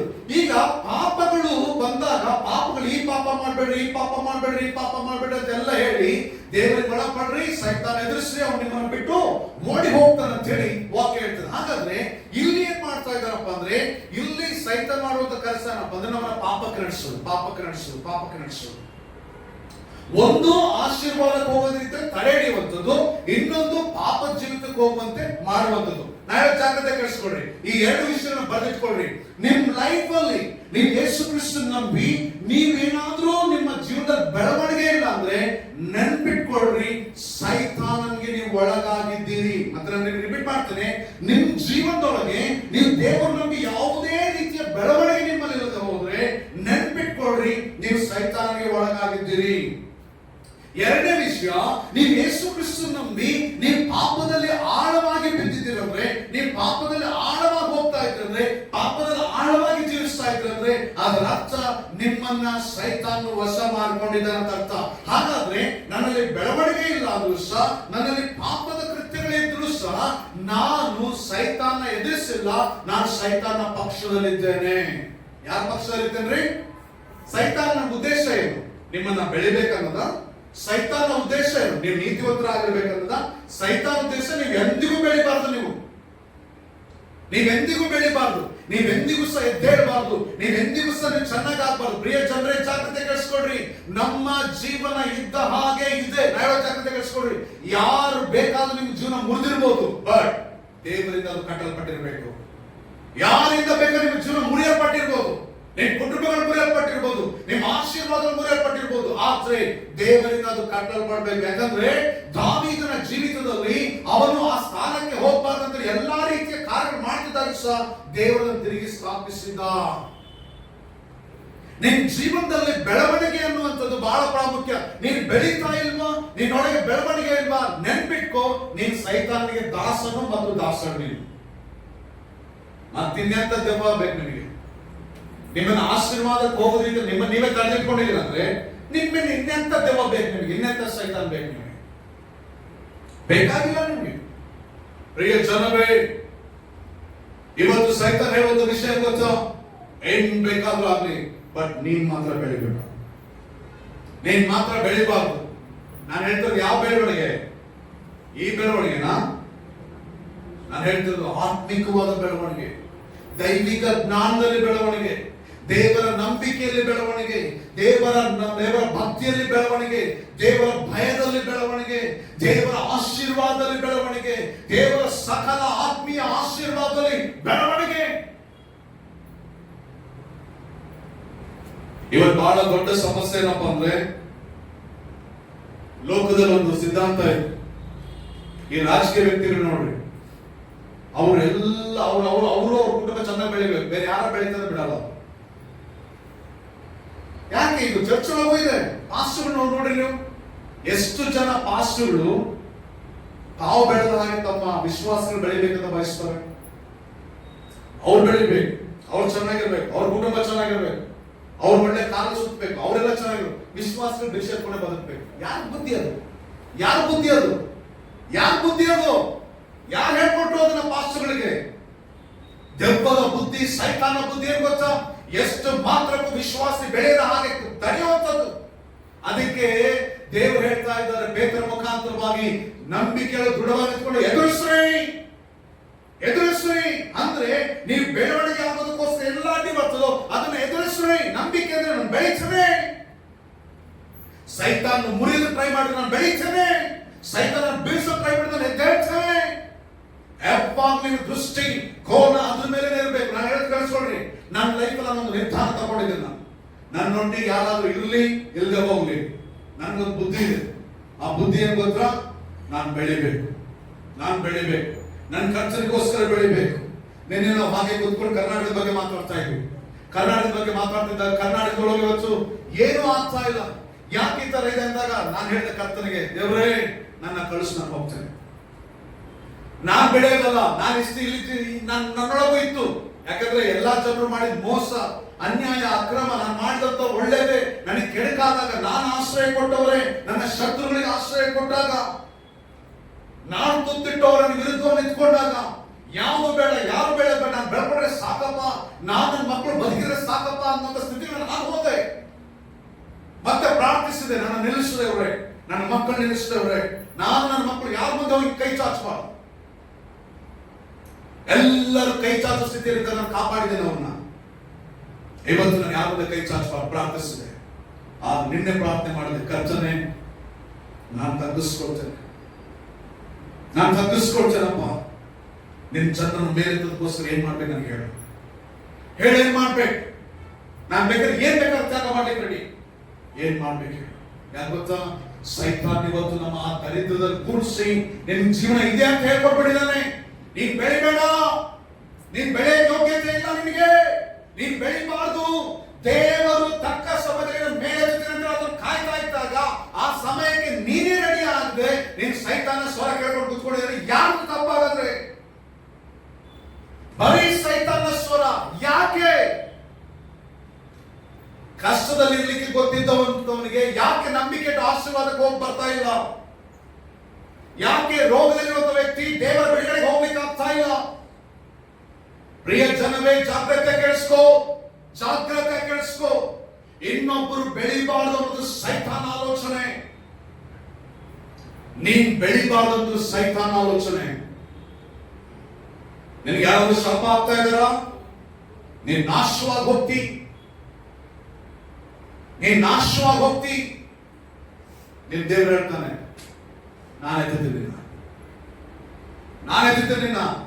ನಿಮಗೆ ಬೆಸ್ಟ್ ಎಕ್ಸಾಂಪಲ್ ಯಾರು ಗೊತ್ತಾ? ಪ್ರಸನ್ನ ಕುಮಾರ್. ಇದೇ ಪ್ರಸನ್ನ ಕುಮಾರ್ ಎಲ್ಲರನ್ನ ನಾಶನವನ್ನ ಎದುರು ನೋಡಿದ್ರು. ಬಾಯಿ ಬಿಟ್ಟು ಹೇಳಿದ್ರು, ನೀನ್ ನಾಶ ಆಗದ ನೋಡ್ಬೇಕಂತ ಹೇಳಿ. ಅವನ್ ಬೀಳನ್ನ ನೋಡ್ಬೇಕಂತ ಹಿಂದೆ ನಿಂತ್ಕೊಂಡು ಮಾತಾಡಿದ್ರು. ಅವ್ರ ಅವಮಾನಕ್ಕೊಳಗಾಗ ನೋಡ್ಬೇಕಂತ ಮಾಡಿದ್ರು. ನನ್ನ ಹೆಸರನ್ನ ಕೆಡಿಸಿದ್ರು. ನನ್ನ ಹೆಸರನ್ನ ಎಷ್ಟರ ಮಟ್ಟಿಗೆ ಕೆಡಿಸಿದ್ರು ಅಂದ್ರೆ ಅಷ್ಟರ ಮಟ್ಟಿಗೆ ಕೆಡಿಸಿದ್ರು. ಪ್ರಸನ್ನ ಕುಮಾರ್ನ ನ್ಯೂಸ್ ಚಾನೆಲ್ ಅವ್ರು ಬಂದು ಅಟ್ಯಾಕ್ ಮಾಡ್ಬಿಟ್ರಂತೆ, ಕಾಣಿಕೆ ತಗೊಂಡು ತಿನ್ಬಿಟ್ರಂತೆ, ಅದು ಮಾಡಿದ್ರಂತೆ, ಇದು ಮಾಡಿದ್ರಂತೆ. ನನ್ನ ಸ್ನೇಹಿತರ ಹತ್ರ ಹೋಗಿ ದೊಡ್ಡ ದೊಡ್ಡದಾಗಿ ಮಾತಾಡ್ಕೊಂಡ್ರು. ನಾನು ಬಿಟ್ಟೆ ನಾನು ಆಯ್ತು ಮಾತಾಡ್ಕೊಂಡು ತಿರುಗಿ ನಿಮ್ ಯೋಗ್ಯತೆ ಅಷ್ಟೇ. ನಿಮ್ ಯೋಗ್ಯತೆ ನೀವು ಮಾತಾಡ್ಕೊಂಡು ತಿರ್ಬೋದು ಅಷ್ಟೇ. ನೀವು ಅದು ನನ್ನ ಕರ್ತನು ನನ್ನ ಮೇಲೆ ಇರ್ತಾನೆ, ನನ್ನ ಕರ್ತನ ಮೇಲೆ ಇರ್ತಾನೆ. ಇದೆಲ್ಲ ಮಾಡಿದವ್ರು ಯಾರು? ನನ್ನ ಜೊತೆಗೆ ನನ್ನ ತಟ್ಟೆಯಲ್ಲಿ ಊಟ ಕೈ ಹಾಕಿದವರು ಎಲ್ಲ ಮಾಡಿದ್ದೀವಿ. ಬಟ್ ನನ್ನ ಕರ್ತರು ಒಳ್ಳೆಯವರು. ನನ್ನ ಎತ್ತಿ ನಿಲ್ಲಿಸ, ನನ್ನ ಸೇವೆನೇ ಬೇಡ, ಬಿಸ್ನೆಸ್ ಮಾಡ್ಕೊಂಡು ಹೋಗ್ಬೇಕಂತ ಹೊರಟೆ. ಹೇಳೋದು ಬೇಡ, ಬಾ ಮಗನೇ, ಬಾ ಮಗನೇ, ನನ್ನ ಸ್ಥಳಕ್ಕೆ ಬಾನೆ. ಯಾರನ್ನ ಬಿಟ್ಟೋದ್ರು ಪರವಾಗಿಲ್ಲ. ಇವತ್ತು ನನ್ನ ಹೆಂಡತಿ ಇಲ್ಲ ನನ್ನ ಜೊತೆಗೆ, ದುಬೈಲಿದ್ದಾಳೆ. ನಾನು ಒಂದಿನ ಮನೆ ಆಗಲ್ಲ, ಒಂದಿನ ಚಿಂತೆ ಮಾಡಲ್ಲ. ನನ್ನ ಮಕ್ಕಳಿಗೆ ಏನ್ ಅಡಿಗೆ ಮಾಡ್ಬೇಕು, ಏನ್ ಬಿಡ್ಬೇಕು ನೀವ್ ಯೋಚನೆ ಮಾಡ್ತಿಲ್ಲ ಗೊತ್ತಿಲ್ಲ. ಬೆಳಗ್ಗೆ ಎದ್ದು 6 ಗಂಟೆಗೆ ಫಸ್ಟ್ ನನ್ನ ಮಕ್ಕಳಿಗೆ ಅಡಿಗೆ ಹಾಕ್ಬೇಕು. ನೀವ್ ಹೆಣ್ಮಕ್ಳಾಗಿ 2-3 ಅಡಿಗೆ ಮಾಡಕ್ಕೆ ಕಷ್ಟಪಡ್ತೀನಿ ಗೊತ್ತಿಲ್ಲ. ನನ್ನ ಮನೆ ನನ್ನ ಮಕ್ಕಳಿಗೆ 3-4 ತರ ವೆರೈಟಿ ಅಡಿಗೆಗಳು ಮಾಡ್ತೀನಿ. ನನ್ನ ಮಕ್ಕಳು ಚೆನ್ನಾಗಿರ್ಬೇಕು, ನನ್ನ ಮಕ್ಕಳು ಚೆನ್ನಾಗಿರ್ಬೇಕು. ಅವ್ರ ಅಪ್ಪನಿಗೆ ಹೇಳ್ಕೊಳಕ್ ಬಹಳ ಜನರಿದ್ದಾರೆ, ಅವ್ರು ಸರಿ ಇಲ್ಲ ಅಂತ ಹೇಳಿ. ನನ್ನ ಮಕ್ಕಳು ಹೇಳ್ಬಾರ್ದು ನನಗೆ ಒಂದಿನ, ನೀನ್ ಕೆಟ್ಟಪ್ಪ ಅಂತ ಹೇಳಿ. ನಾನು ಎತ್ತಲ್ಲಿ ಬರ್ಬೇಕು. ನಾನು ದೇವ್ರ ಮುಂದೆ ಕೇಳಿದ ಇಷ್ಟೇ, ನನ್ನ ಮೇಲೆತ್ತಿದ್ದೇವೆ. ನಾನು ಯಾರ ಮೇಲೂ ಕೋಪ ಕೊಡಲ್ಲ, ಯಾರ ಮೇಲೂ ಅಹಂಕಾರ ಕೊಡಲ್ಲ. ನಾನು ದೇವನಾಗಿರ್ತೇನೆ. ಪ್ರಸನ್ನ ಕುಮಾರ್ ಕತೆ ಮುಗಿದೋಯ್ತು ಅಂತ ಅನ್ಕೊಂಡ್ರು, ಸಂತೋಷ ಪಟ್ಟರು, ಸಂಭ್ರಮಿಸಿದ್ರು. ಎಷ್ಟು ಜನ ಹಾಗೆ ಆಗ್ಬೇಕು ಸಂಭ್ರಮಿಸಿದ್ರು. ನನ್ನ ದೇವ್ರ ಕಣ್ಣೀರಿಟ್ಟ, ನನ್ನ ದೇವ್ರ ದುಃಖ ಪಟ್ಟ. ಅಯ್ಯೋ ನನ್ನ ಮಗನೇ ಕೇಳಿಸ್ಕೊಳ್ರಿ, ನಾನು ಒಳ್ಳೆಯವನಲ್ಲ, ನನ್ನ ಯೇಸು ಒಳ್ಳೆಯವನು. ನಾನು ಒಳ್ಳೆಯವನಲ್ಲ, ನನ್ನೊಳಗೆ ವಾಸ ಮಾಡೋನು ಯೇಸು ಒಳ್ಳೆಯವನು.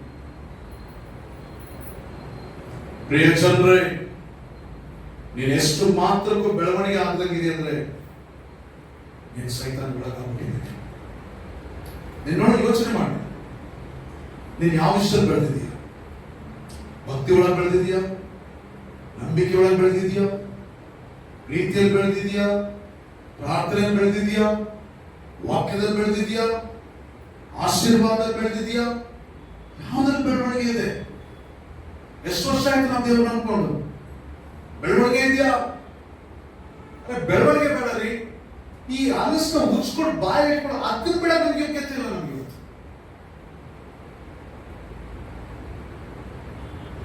ಯೋಗ್ಯತೆ ಇಲ್ಲ ನಮ್ಗೆ ಇವತ್ತು.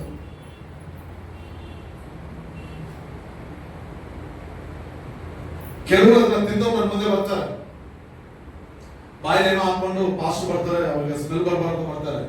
ದೂರದಿಂದ ನೋಡಿದ ತಕ್ಷಣ, ಲಿಪ್ ನೋಡಿದ ತಕ್ಷಣ ಕರೆಕ್ಟ್ ಬಿಡ್ತೀನಿ, ನೀವು ಇದನ್ನೇ ಮಾಡ್ತಿರಂತೆ.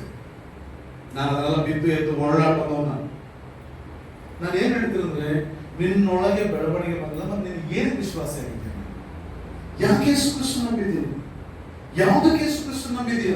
ಅರೆ ಯೇಸು ನಿನಗೆ ಒಂದು ಸ್ನಾನ ಕೊಡ್ಬೇಕಂತಿದ್ದಾಗ ನೀನು ಬೆಳೆದೇ ಇಲ್ಲ ಅಂದ್ರೆ ತಪ್ಪ್ಯಾರ್ದು.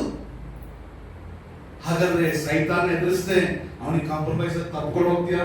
ನನ್ನ ಜೀವನ ಇಷ್ಟೇ. ಮತ್ತೆ ನಾವ್ ಹೆಂಗ್ ಗೊತ್ತಾ, ನಾವು ಸೈತಾನೊಟ್ಟಿಗೆ ಸಮಸ್ಯೆಗಳು ಮಾಡ್ಕೊಂಡು, ಸೈತಾನೊಟ್ಟಿಗೆ ಫ್ರೆಂಡ್ಶಿಪ್ ಮಾಡ್ಕೊಂಡು, ಅವನ್ನ ಜೊತೆ ಹಾಕೊಂಡು ಆ ಸಮಸ್ಯೆಗಳು ಇರ್ತೀವಿ. ಮತ್ತೆ ನಾವು ಅಂದ್ಕೊಳ್ಳೋ, ನಮ್ಮನ್ನು ಯಾರು ಮಾತಾಡ್ಸಲ್ಲ, ನಮ್ಮನ್ನು ಯಾರು ಕೇಳಲ್ಲ. ಯಾರು ಬಂದು ಮಾತಾಡ್ಸ್ಬೇಕು ನಿನ್ನ? ನೀನ್ ತಂದ್ಕೊಡೋನ್ನೇ ಮಾತಾಡ್ಸ್ಕೊಂಡು ಕುತ್ಕೊಂಡಿದ್ಯಾ ನೀನು? ಸಮಸ್ಯೆ ತಂದು ಹಾಕೋನೇ ಕರ್ಕೊಂಡ್ಬಂದು ಮನೆ ಕೂರಿಸ್ಕೊಂಡಿದ್ಯಾ? ಯಾರು ಬಂದು ಮಾತಾಡ್ತಾರೆ ನಿನ್ನೊಟ್ಟಿಗೆ? ನಾನು ಪ್ರಾರಂಭದಲ್ಲಿ ಹೀಗೆ ಮಾಡ್ತಾ ಇದ್ದೆ. ನನ್ನ ಜನರು ಬರಬೇಕು, ನನ್ನ ವಿಶ್ವಾಸಗಳು ಬಂದು ಮಾತಾಡ್ಬೇಕಂತ ಹೇಳಿ. ಇವಾಗೆಲ್ಲ ನಾನು ಎಕ್ಸ್ಪೆಕ್ಟ್ ಮಾಡೋದಿಲ್ಲ, ನನ್ನ ಮಕ್ಕಳನ್ನ ಸಹ ಎಕ್ಸ್ಪೆಕ್ಟ್ ಮಾಡೋದಿಲ್ಲ. ನನ್ನ ಮಕ್ಕಳಿಗೆ ಹೇಳ್ಬಿಡ್ತೀನಿ, ನನ್ನ ವಿಷಯ ಯಾವ್ದು ಮಾತಾಡ್ರೆ ಅಂತ. ಏನ್ ಮಾಡ್ತಾ ಇದ್ದೀನಿ? ಬೆಳವಣಿಗೆ ಆಗದೆ ಸೈತಾನೊಟ್ಟಿಗೆ ಇಟ್ಕೊಂಡು ನನ್ನ ಜೀವನ ಇದೆ, ನನ್ನ ಜೀವನ ಇದೆ, ನನ್ನ ಜೀವನ ಇದೆ, ನಾನು ಹೀಗೆ ಹೋಗ್ಬೇಕು, ಹೀಗೆ ಬದುಕಬೇಕು, ಹೀಗೆ ಮಾಡ್ಬೇಕಂತ ನೀನು ಡಿಸೈಡ್ ಆದಾಗ ದೇವರನ್ನ ಹೇಗೆ ಮೇಲೆತ್ತಾನೆ? ನಿನ್ನ ಜೀವಿತ ನೀನೇ ಡಿಸೈಡ್ ಮಾಡ್ಕೊಂಡಾಗ ನಿನ್ನ ದೇವ್ರ ಮೇಲೆ ಹೇಗೆತ್ತಾನೆ? ಯಾವತ್ತಾದ್ರೂ ಆಲೋಚನೆ ಮಾಡಿದ್ರೆ ದೇವರ ಮೇಲೆ ಎತ್ತಾನೆ ಅಂತ ಹೇಳಿ? ದೇವ್ರು ಹೇಳ್ತಾನೆ, ತಕ್ಕ ಸಮಯದಲ್ಲಿ ನಿಮ್ಮನ್ನ ಮೇಲೆ ಎತ್ತೀನಿ ಅಂತ ಹೇಳಿ. ನಾವು ತಪ್ಕೊಂಡ್ಬಿಟ್ಟಿದ್ವಿ. ಯಾರನ್ನ? ಸೈತಾನ. ಸೈತಾನ್ ಯಾರಂತ ನಿಮ್ಮ ವಾಕ್ಯ ಹೇಳ್ತದೆ? 1 ಪೇತ್ರ ಪತ್ರಿಕೆ ಸೈತಾನ್ ಏನಂತೆ ಓದ್ರಿ, 8ನೇ ವಚನ. 1 ಪೇತ್ರ ಪತ್ರಿಕೆ 8ನೇ ವಚನ. ನಿಮ್ಮ ವಿರೋಧಿಯಾಗಿರುವ 1 ಪೇತ್ರ 5ನೇ ಅಧ್ಯಾಯದ 8ನೇ ವಚನ. ನಿಮ್ಮ ವಿರೋಧಿಯಾಗಿರುವ, ಓಕೆ, ನೀವಿವತ್ತು ಈಗ ನಿಮ್ಮ ಹತ್ರ ತಂದು ಹಾಕಿದನಲ್ಲ ಎಲ್ಲ ಕಷ್ಟಗಳನ್ನ, ಸಮಸ್ಯೆಗಳನ್ನ, ದರಿದ್ರವನ್ನ ತಂದು ಹಾಕಿದನಲ್ಲ, ಕೇಳಿಸ್ಕೊಡು, ಎಲ್ಲವನ್ನು ತಂದು ಹಾಕಿದನಲ್ಲ. ಈ ಎಲ್ಲ ತಂದು ಹಾಕಿದ ಮೇಲೆ ಅವನು ಹೇಳ್ತಾನೆ, ನಿನ್ ಜೀವನ ಇದೆ, ನಿನ್ ಬದುಕಿದೆ, ನಿನ್ ಯೋಗ್ಯತೆ ಇದೆ ಅಂತ ಹೇಳಿ ನೀನ್ ತೋರಿಸಿದ್ದಲ್ಲ. ಅವನು ನಿನಗೆ ತೋರಿಸಿ ಕೊಟ್ಟರು ಸಹ ನೀನ್ ಅದನ್ನ ನಂಬಿದವನು ಯಾರು? ನಿನಗೆ ವಿರೋಧಿ. ನಿನಗೇನ್ರಿ ಅವನು? ಶತ್ರು. ನಿನಗೆ ಅವನು ಶತ್ರು. ಶತ್ರು ತಂದು ಕೊಟ್ಟಿದ್ರೆ ಹಿಡ್ಕೊಂಡು ಯಾರ ಮುಂದೆ ನೀನು ಮಾಡ್ತಾ ಇದೀಯ? ದೇವರ ಮುಂದೆ. ಶತ್ರು ಹಾಗೆ ದರಿದ್ರವನ್ನು ಹಿಡ್ಕೊಂಡು ಯಾರ ಮುಂದೆ ಇದನ್ನು ಮಾಡ್ತಾ ಇದೀಯ ನೀನು? ದೇವರ ಮುಂದೆ. ಯಾರ ಮುಂದೆ ಮಾಡ್ತಾ ಇದೀಯ? ದೇವರ ಮುಂದೆ. ನಾನು ಜಾಗ್ರತೆ ಕೇಳಿಸ್ಕೊಂಡ್ರೆ ಬಲವಾಗಿ ನಂಬ್ತೇನೆ. ನಾನು ದೇವರ ನೀತಿಯನ್ನು ನಂಬ್ತೇನೆ, ದೇವರ ನಂಬಿಕೆಯನ್ನು ನಂಬ್ತೇನೆ, ದೇವರ ವಾಕ್ಯವನ್ನು ನಿಮ್ಮೆಲ್ಲರಿಗಿಂತ ಹೆಚ್ಚಾಗಿ ನಂಬ್ತೇನೆ, ಮತ್ತೆ ದೇವರ ಆಶೀರ್ವಾದಗಳನ್ನ ಎಲ್ಲರಿಗಿಂತ ಹೆಚ್ಚಾಗಿ ನಂಬ್ತೇನೆ. ನಾನು ನಿನ್ನ ಜೀವಿತ ಯಾರಿಗೂ ಒಪ್ಪಿಸ್ಕೊಟ್ಟಿನಿ? ಪೇತ್ರ ಪತ್ರಿಕೆ 4ನೇ ಅಧ್ಯಾಯದಲ್ಲಿ ವಚನ, ನಿನ್ನ ಪಾಪ ಕಂಡುಕೊಂಡಷ್ಟು ಕಾಲ ನೀನು ಸೈತಾನೊಟ್ಟಿಗೆ ಫ್ರೆಂಡ್ ಆಗಿರ್ತೀನಿ.